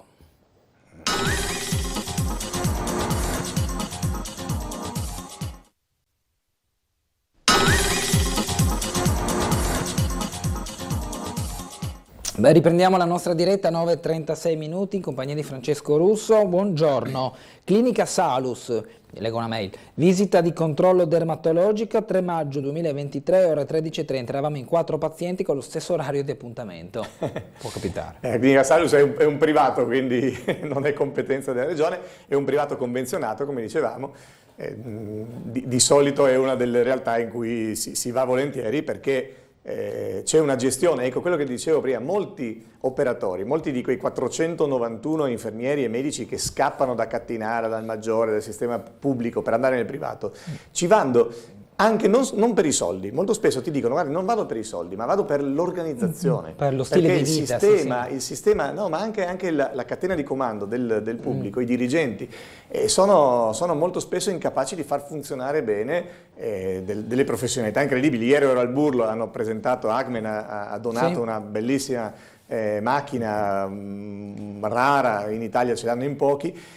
Insomma, il Burlo è un'eccellenza, fanno delle robe straordinarie, però ci sono macchine all'avanguardia, dei professionisti, però molto spesso manca l'organizzazione. Ecco, questo ci dicono i professionisti, quindi si scappa, ma quella è una competenza però dell'assessore, dei suoi dirigenti, dei dirigenti che sceglie, dei direttori generali, cioè, quella è una roba. A Pordenone hanno mandato via, anche il centrodestra ha mandato via il direttore generale perché non funzionava. Forse dovremmo farci sentire un po' di più rispetto alle cose che non funzionano anche a Trieste, ma mi pare che il sindaco di Piazza, rispetto alla sindaca Cisin che si fa sentire in maniera molto, molto forte anche sui temi di sanità, il sindaco di Piazza io non l'ho mai sentito parlare di ospedali e di sanità. Telefonata, buongiorno. Sì, buongiorno Guidotta, buongiorno Francesco, sono Dino. Sì, prego, Dino. Allora, ecco, volevo dire una cosa, ieri ho ascoltato l'intervista che avete fatto a Federica e a Riccardi, che hanno già messo le mani avanti, che ci vorranno 20 anni per sostituire i medici che vanno via. Sì. Ma io dico, il manager che viene scelto dalla regione, e ormai già 5 anni fa che l'hanno scelto, un manager quando è a capo di una società, di una ditta, sa benissimo all'inizio dell'anno quante persone vanno in pensione, quante vengono trasferite, ha già il piano organico, sì, certo. I sostituti e tutto. È possibile che qua vengano sempre a mancare delle cose essenziali, cioè i medici, i chirurghi, e che scappano via? Vuol dire che l'amministrazione, cioè la direzione, chi ha in mano la leva di comando, non è in grado di programmare il lavoro. E questo è il problema. Per questo gli intasamenti al pronto soccorso vengono perché magari per il medico diciamo della mutua non ti riceve e devi prendere l'appuntamento. Uno che sta male dopo 1 o 2 giorni continua a stare male e cosa fa? Si rivolge giustamente al pronto soccorso. Ma poi volevo dire una cosa, io siccome che sono anche presidente dell'associazione per gli anziani dei diritti degli anziani, per esempio l'altra settimana mi ha chiamato 2 persone, una signora di 82 anni, è stata ricoverata, ha avuto un intervento, e il giorno che l'ha dimessa, il medico che l'ha dimessa le ha detto: signora, io le do la cartella clinica e le dico io che può fare causa alla SUGI perché chi ha fatto i primi interventi le hanno fatto perdere il braccio. Questa signora qua ha 82 anni, è già malandata, non riesce più a muovere il braccio destro e ha bisogno di un aiuto continuo adesso. Allora io mi chiedo, non voglio incolpare i medici perché i medici danno l'anima, può succedere anche da sbaglio, però a distanza di 3 giorni mi ha chiamato un'altra signora che deve fare un altro intervento perché non riesce più a camminare, perché l'intervento precedente c'è stato qualcosa che non è andato bene ed è inferma e deve supportare il secondo intervento. Allora io dico, ma un assessore, diciamo il direttore generale dell'ospedale si farà una domanda quando succedono questi casi. Non è possibile che io devo andare dall'avvocato per far valere i medici per accusare un medico. Io vedo una cosa un po' particolare questa. No, mi ha detto il medico stesso che mi ha dimesso e io ho la cartella, ho fatto tutte le copie della cartella, tutta, i 25 giorni che è rimasto dentro, che purtroppo non ha più l'uso del braccio. Questa è una cosa. Poi per quanto riguarda gli dispetti che parlavate prima, 70 persone anziane che si trovano in difficoltà e con questa benedetta esezione di uno che è in pensione, che non supera i 36.000 euro all'anno, è possibile che tu, persone di 75, 80, 85 anni, ti devi fare per forza andare o all'ospedale maggiore o ai vari distretti? Figurati adesso sono 4, quando tireranno via ancora questi 2, la gente di Barcola sarà magari agevolata. Quelli del centro Trieste o di Valmaura, di Borgo Sassari, è quello che si diceva prima, la redistribuzione sul territorio. E allora io dico, tutte queste cose qua non è una semplicità. Allora l'INPS, se uno supera quei soldi, l'INPS dovrebbe essere automaticamente trasmettere alla SUGI che uno ha perso il diritto dell'elezione e va a pagare. E così viceversa. È una burocrazia questa che non sta in piedi in terra, perché le persone anziane si trovano veramente in difficoltà. Grazie Dino. Poi ho un'altra lista che te la darò la prossima volta per Nardo, però insomma, questo ha detto che caro Francesco dia una risposta. Va bene. In 20 anni che ho sentito ieri sera sono rimasto perplesso, perché non è possibile che un presidente della regione mi venga a dire ci vogliono 20 anni per sostituire i medici che vanno via. Cosa vuol dire? Vuol dire che siamo proprio a terra allora. Evidentemente okay? Sì. Grazie. Io vedo fra l'altro sul sito della regione Friuli Venezia Giulia c'è un concorso per infermieri, lo vediamo qua 2023, concorso, protocollo numero, per titoli ed esami numero 439 posti di infermiere. La scadenza del bando è domani, 18 maggio 2023. L'apertura del bando era un mese fa, 18 aprile 2023. Sì, anche su mi questi incuriosisce vedere concorsi, quanti partecipano poi, no? Ma anche su questi concorsi ci sono stati dei problemi, lo riporta anche proprio l'articolo di oggi. Sì. Sono stati bocciati degli operatori che erano già presenti all'interno dell'azienda da molti anni e comunque c'è una fuga e comunque... mentre un tempo, anche per un infermiere, si iniziava magari con il lavoro in cooperativa, ma l'obiettivo era andare a lavorare in ospedale certo. o in azienda sanitaria, oggi la verità è che si scappa. Allora, ha ragione Dino, ma guardi, perché è il senso che i cittadini hanno di essere presi in giro. Ma com'è possibile che qualche settimana fa in campagna elettorale Federica e Riccardi ci dicevano che la sanità del Friuli Venezia Giulia era fantastica, tra l'altro dando dei numeri, nascondendo dei numeri e mostrandoli degli altri, insomma, non bastava girare la pagina, la prima pagina erano numeri belli per il Friuli Venezia Giulia, poi giravi le altre 4 ed erano tutti numeri negativi. Ma com'è possibile? Fino a qualche settimana fa andava tutto bene e oggi lo stesso presidente, Federica, lo stesso assessore Riccardi dicono che ci vogliono 20 anni. Io posso anche essere d'accordo, guardi, perché per uno di quei medici che scappa oggi, insomma, legittimamente, va via, mia figlia che è al secondo anno di medicina potrà sostituirlo, se tutto va bene, tra 20 anni. Perché se ne mette 10 per diventare medico e magari altri 10 per diventare un bravo medico come quello che sta andando via. Ma se ne accorge oggi? Ma perché non lo ha ammesso in campagna elettorale quando lo dicevamo anche noi? Ma perché non si è seduto? Ma lo sanno i cittadini che la commissione, la terza commissione in Consiglio regionale che si occupa di sanità, noi chiedevamo che fosse convocata, il presidente, siccome l'assessore Riccardi non voleva, non aveva tempo, non voleva confrontarsi, non la convocava per settimane e per mesi. Chi era il presidente? Il presidente è un ex collega, il collega Moras, insomma, che non è stato rieletto. Ma non è colpa sua, era l'assessore Riccardi che se non dà la disponibilità ad andarci... certo. Allora, ma questa è la verità. E noi dicevamo le stesse cose che oggi dicono Riccardi e Federica, però le nascondevano. Ma allora, ma com'è possibile? Perché guardi, io credo che sull'Ovovia succederà lo stesso. Cioè, avete parlato per un'ora e mezza di questi dati, insomma, mi sono stampato anch'io, ma insomma, non il centro-sinistra, l'agenzia regionale governata da Federica, l'ARPA dice che non si può fare, il governo nazionale dice che hanno fatto degli studi che non stanno né in cielo né in terra. Io credo che noi scopriremo che il sindaco di Piazza, che sta difendendo questa roba a spada tratta, tra 2 mesi, quando sarà evidente che questa cosa non si può fare, perché hanno detto che non si può fare in una dolina, perché non si può fare tirando giù quel bosco, ma guardi, io invito tutti, quelli che non l'hanno ancora visto, ad aprire la televisione stamattina, tutte le televisioni stanno mostrando l'allagamento dell'Emilia Romagna. Quell'allagamento nasce dal fatto che l'Emilia Romagna è una delle regioni meglio governate dal punto di vista del territorio, della Repubblica di oggi. Del territorio. Ecco, stamattina sono ancora peggio, sono 23 comuni completamente allagati, un territorio larghissimo. Cosa dicono gli esperti? Gli esperti dicono che questa roba qui è dovuta all'eccesso di costruzioni, all'eccesso di cemento, al fatto che noi abbiamo chiuso i fiumi e i triestini forse spesso non lo sanno, ma Trieste è attraversata dai fiumi. No, poi intanto parliamo del Chiave, parliamo di altri fiumi sotterranei, poi li scopriamo quando saltano le condotte come è successo in Via Mazzini, a Valmaura. Ma Trieste...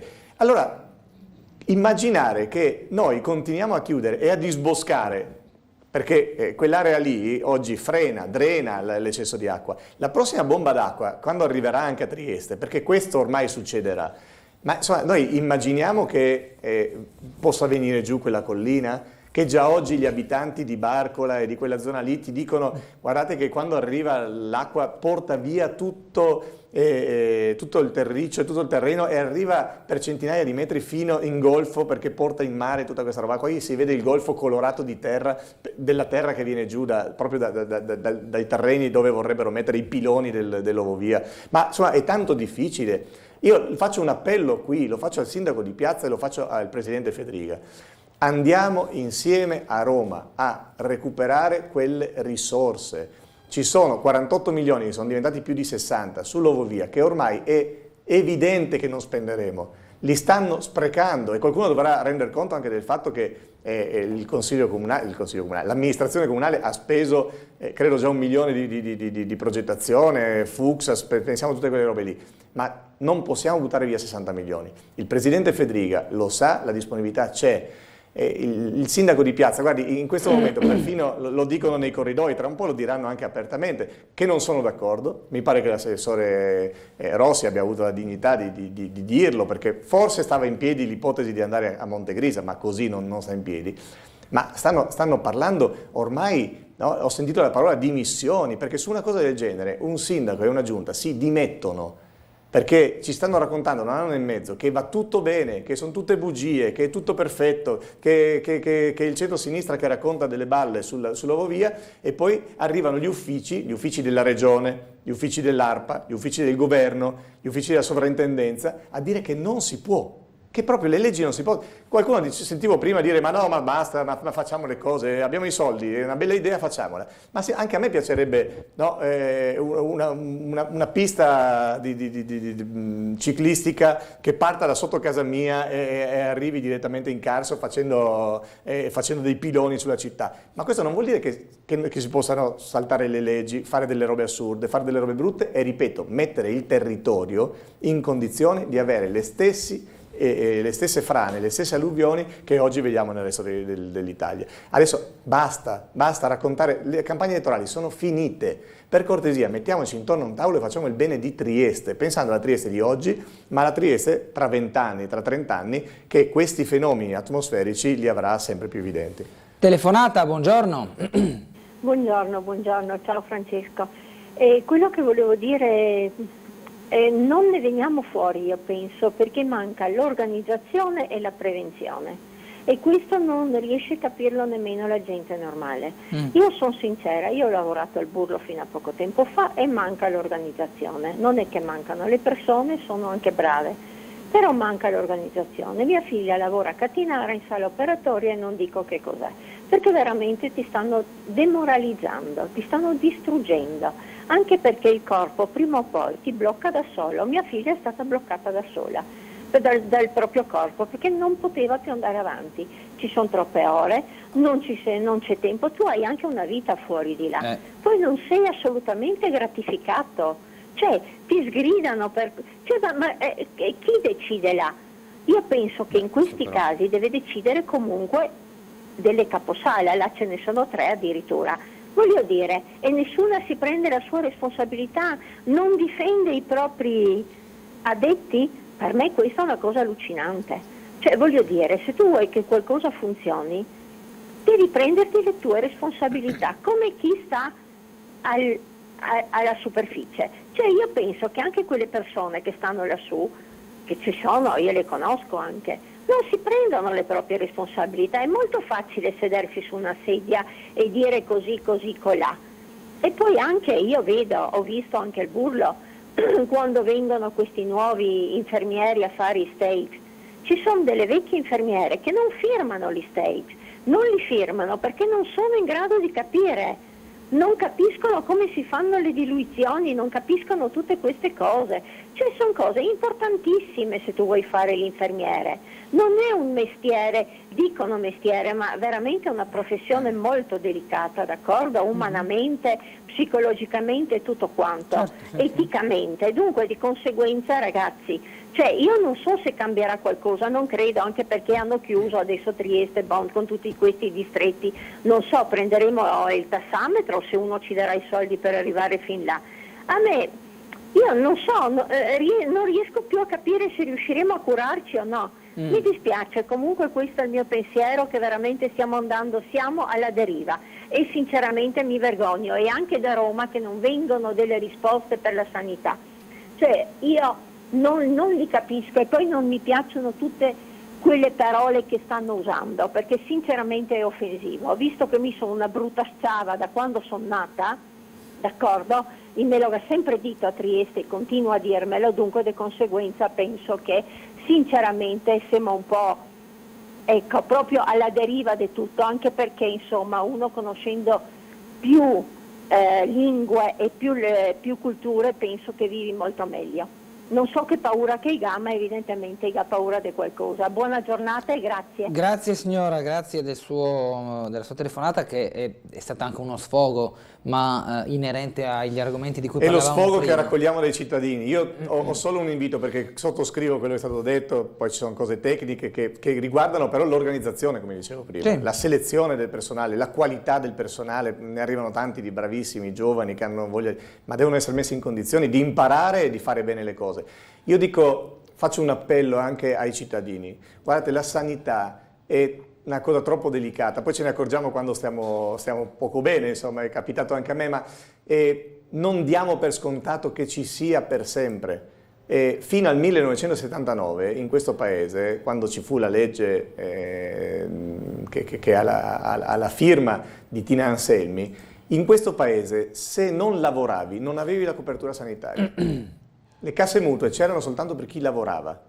Il fatto che oggi siamo curati tutti, che lavoriamo, che non lavoriamo, che siamo in pensione, che siamo ricchi, che siamo poveri, è una conquista straordinaria. Non pensiamo che sia scontata, perché arrivano dei signori come Riccardi che ti dicono: non ci sono più i soldi, tagliamo i distretti. Non è vero che non ci sono i soldi, e noi diciamo che ci si può organizzare meglio e che si tagliano altre cose prima di tagliare la sanità. Perché dietro questo taglio della sanità il centrodestra, quello romano e quello triestino e regionale, vogliono privatizzare la sanità. Questo, io lo dico, guardate, non è centrodestra, centrosinistra, perché quando si sta male, anche se voti per il centrodestra, vuoi avere un ospedale che funziona. Chiedete ai vostri eletti, anche agli elettori di centrodestra lo dico, chiedete ai vostri eletti, ai vostri consiglieri, ai vostri assessori, chiedete di non tagliare la sanità pubblica. Vi diranno che non è vero, ma le liste d'attesa che crescono, le persone che scappano, i problemi che sentite e di cui parlate anche al bar con la signora del piano di sotto, vi stanno raccontando il fatto che la sanità sta crollando. È una scelta politica di investire da altre parti e di spostare i soldi dal pubblico al privato. Vi prego, non è politica questo, è soltanto una cosa rispetto alla quale però noi come centro-sinistra ci siamo sempre stati, avremo altri difetti, ma su questo potete sempre contare sulla nostra difesa della sanità pubblica. Una mail scrive: non è che i nuovi proprietari del comprensorio ex Obelisco spingono per l'Obovia, chi l'ha comprato sicuramente avrebbero un bel ritorno economico. E io credo che sia il contrario, cioè il privato investitore ha visto che può esserci uno sviluppo turistico di Opicina, forse anche grazie all'Obovia, allora ha detto magari cogliamo l'occasione per ristrutturare intanto un posto importante, strategicamente anche bello come l'ex hotel Obelisco, e poi se c'è l'Obovia che mi porta turisti tanto meglio. Io credo che sia nella logica di un imprenditore. Se sono investimenti turistici, anzi per un turismo di qualità, io sono contento, beata loro. Dico che probabilmente arrivano più turisti contenti se facessimo partire il tram di Opcina piuttosto che l'Obovia che arriva in mezzo al nulla e che ha poco di turistico onestamente. Altra telefonata, buongiorno. Pronto? Pronto? Sì, prego. Ah, ma non è in diretta? Sì, no. Sì, siamo in diretta signora, prego. Ah, ok, no, volevo dire la mia, che ci dica. Sono d'accordo completamente con l'intervento che ha fatto la signora poco fa, un po' meno col signor Russo, ma non perché non condivido ma quella di dire che ci sono le cliniche private che sono convenzionate, che è la stessa cosa, ma sei trattato meglio. Non è niente vero, perché se vai in privato, ok, perché loro hanno i suoi clienti, se vai come dire, puoi andare là perché è convenzionata, sei già guardato in un'altra maniera. Poi se hai il ticket, ok, se sei esente, Dio ne guardi, ok? E poi fai una visita che sia dermatologica, che sia oculistica, indifferente, ti danno tutti i medicinali, tutte le cose che devi tutto pagare. Perciò voglio dire, insomma, ho ascoltato tutto il tempo, se devo dire guardi mi viene da piangere e basta, perché tutto quello che si sta dicendo è vero e basta. L'unica cosa che posso dire alle persone pensionate, anziane come me, tenete duro, se non avete troppo male non andate a pagamento, perché guardi una mia amica aveva un problema di cataratta che tirava avanti da 2 anni, sempre con quella che non la chiamavano mai, è andata in privato e dopo 2 giorni ha fatto l'intervento, sempre con le visite dove aveva fatto già prima, no? Però in privato. Neanche dopo 6 mesi l'hanno chiamata per il secondo occhio, sempre a pagamento. Se aveva 3 occhi, le operavano 3 occhi. Sì. Questa è la nostra sanità. Grazie. Grazie, buongiorno. Ennesimo sfogo. E così sulla sanità privata bisogna essere, ci sono i professionisti seri e io credo che ci siano anche sul nostro territorio, credo che però il pubblico quando fa una convenzione deve vigilare anche questo. Questo è il dato di forza. Un pubblico forte può negoziare con il privato convenzionato e se fa le cose bene continua a fargliele fare bene, se non le fa bene si rivolge a un altro privato convenzionato, ma deve essere un pubblico forte che fa il 90% delle prestazioni, allora può scegliere condizione privato. Qual è l'obiettivo invece di chi vuole privatizzare? È portare la sanità pubblica in difesa, a contare sempre di meno, come in Lombardia, quando hai soltanto il 60% e il 40% di privato, è chiaro che il prezzo e le condizioni cominciano a farle i privati, costano di più, offrono servizi peggiori, magari fanno qualche furbizia come diceva la signora ed è evidente che chi paga poi è il cittadino. Per questo però, come dire, sono i cittadini che decidono. A me fa rabbia sentire tutte queste persone arrabbiate con la sanità, che hanno problemi con la sanità e poi che non capiscono che la sanità è gestita dalla Regione Friuli-Venezia Giulia e che la sanità, questa sanità che non funziona è stata gestita da Fedriga. Benissimo, non gli abbiamo spiegato bene, hanno votato tutti per lui, ha 5 anni davanti, speriamo che faccia bene, gli ricorderemo ogni giorno che la sanità è il problema principale dei cittadini, però per cortesia la prossima volta che votate andate a vedere se quelli che state votando hanno una certa idea, al di là di se fanno un sorriso, se sono simpatici e così via. Lo stesso vale per Trieste. A Trieste il sindaco e la giunta non si sono mai fatti sentire, ad esempio sul fatto, e il sindaco è il responsabile della salute pubblica a Trieste, sul fatto che Cattinara sta cadendo a pezzi. Cattinara sta cadendo a pezzi, gli operatori lavorano malissimo a Cattinara, scappano a Cattinara anche perché insomma, è un eterno cantiere, chi deve andarci su sa quali sono le situazioni e questa è una cosa da denunciare. Per cortesia, sia di destra che di sinistra, guardate quello che dicono davvero e quello che fanno i vostri rappresentanti, perché poi su questo tema le sorprese arrivano sempre troppo tardi. Russo, ieri era un anno da chiusura della galleria, non so, mi aspettavo una goliardata da parte dell'opposizione. Non sappiamo neppure quali battute fare, a parte che il Cinciud ce le ruba tutte, sì. Quindi basta copiare quelle vignette. Però è un'altra cosa, io capisco i cittadini che sono sfiduciati, perché in un anno il sindaco di Piazza avrà promesso almeno 5-6 volte di riaprire quella galleria. Adesso non so quando succederà, qualcuno mi dice che non si fa neanche a giugno. Però dico ai cittadini, dateci forza, noi non vogliamo far polemica. Guardi, qualcuno mi dice, ma smette di attaccare il sindaco. Io non attacco il sindaco, io vorrei semplicemente sapere perché le cose non si fanno e se, come dicevamo in campagna elettorale, questo sindaco dopo 20 anni forse è stanco, non ne ha più voglia, è iniziato un po' il suo prepensionamento, Trieste non può aspettare che questi ultimi 3 anni di Piazza siano appunto il suo ultimo passaggio prima della pensione. Abbiamo delle sfide gigantesche davanti, gigantesche. E allora non so, come dicevo prima, appunto, se i suoi alleati parlano sussurrano dell'idea di dimissioni perché in caso che l'Ovovia non si faccia. Però la verità è che a Trieste l'elenco delle cose che non si fanno diventa troppo grande. Siamo una città che si merita di meglio. Grazie Francesco Russo. Buona giornata a tutti. Ci fermiamo qui, arrivederci a tutti.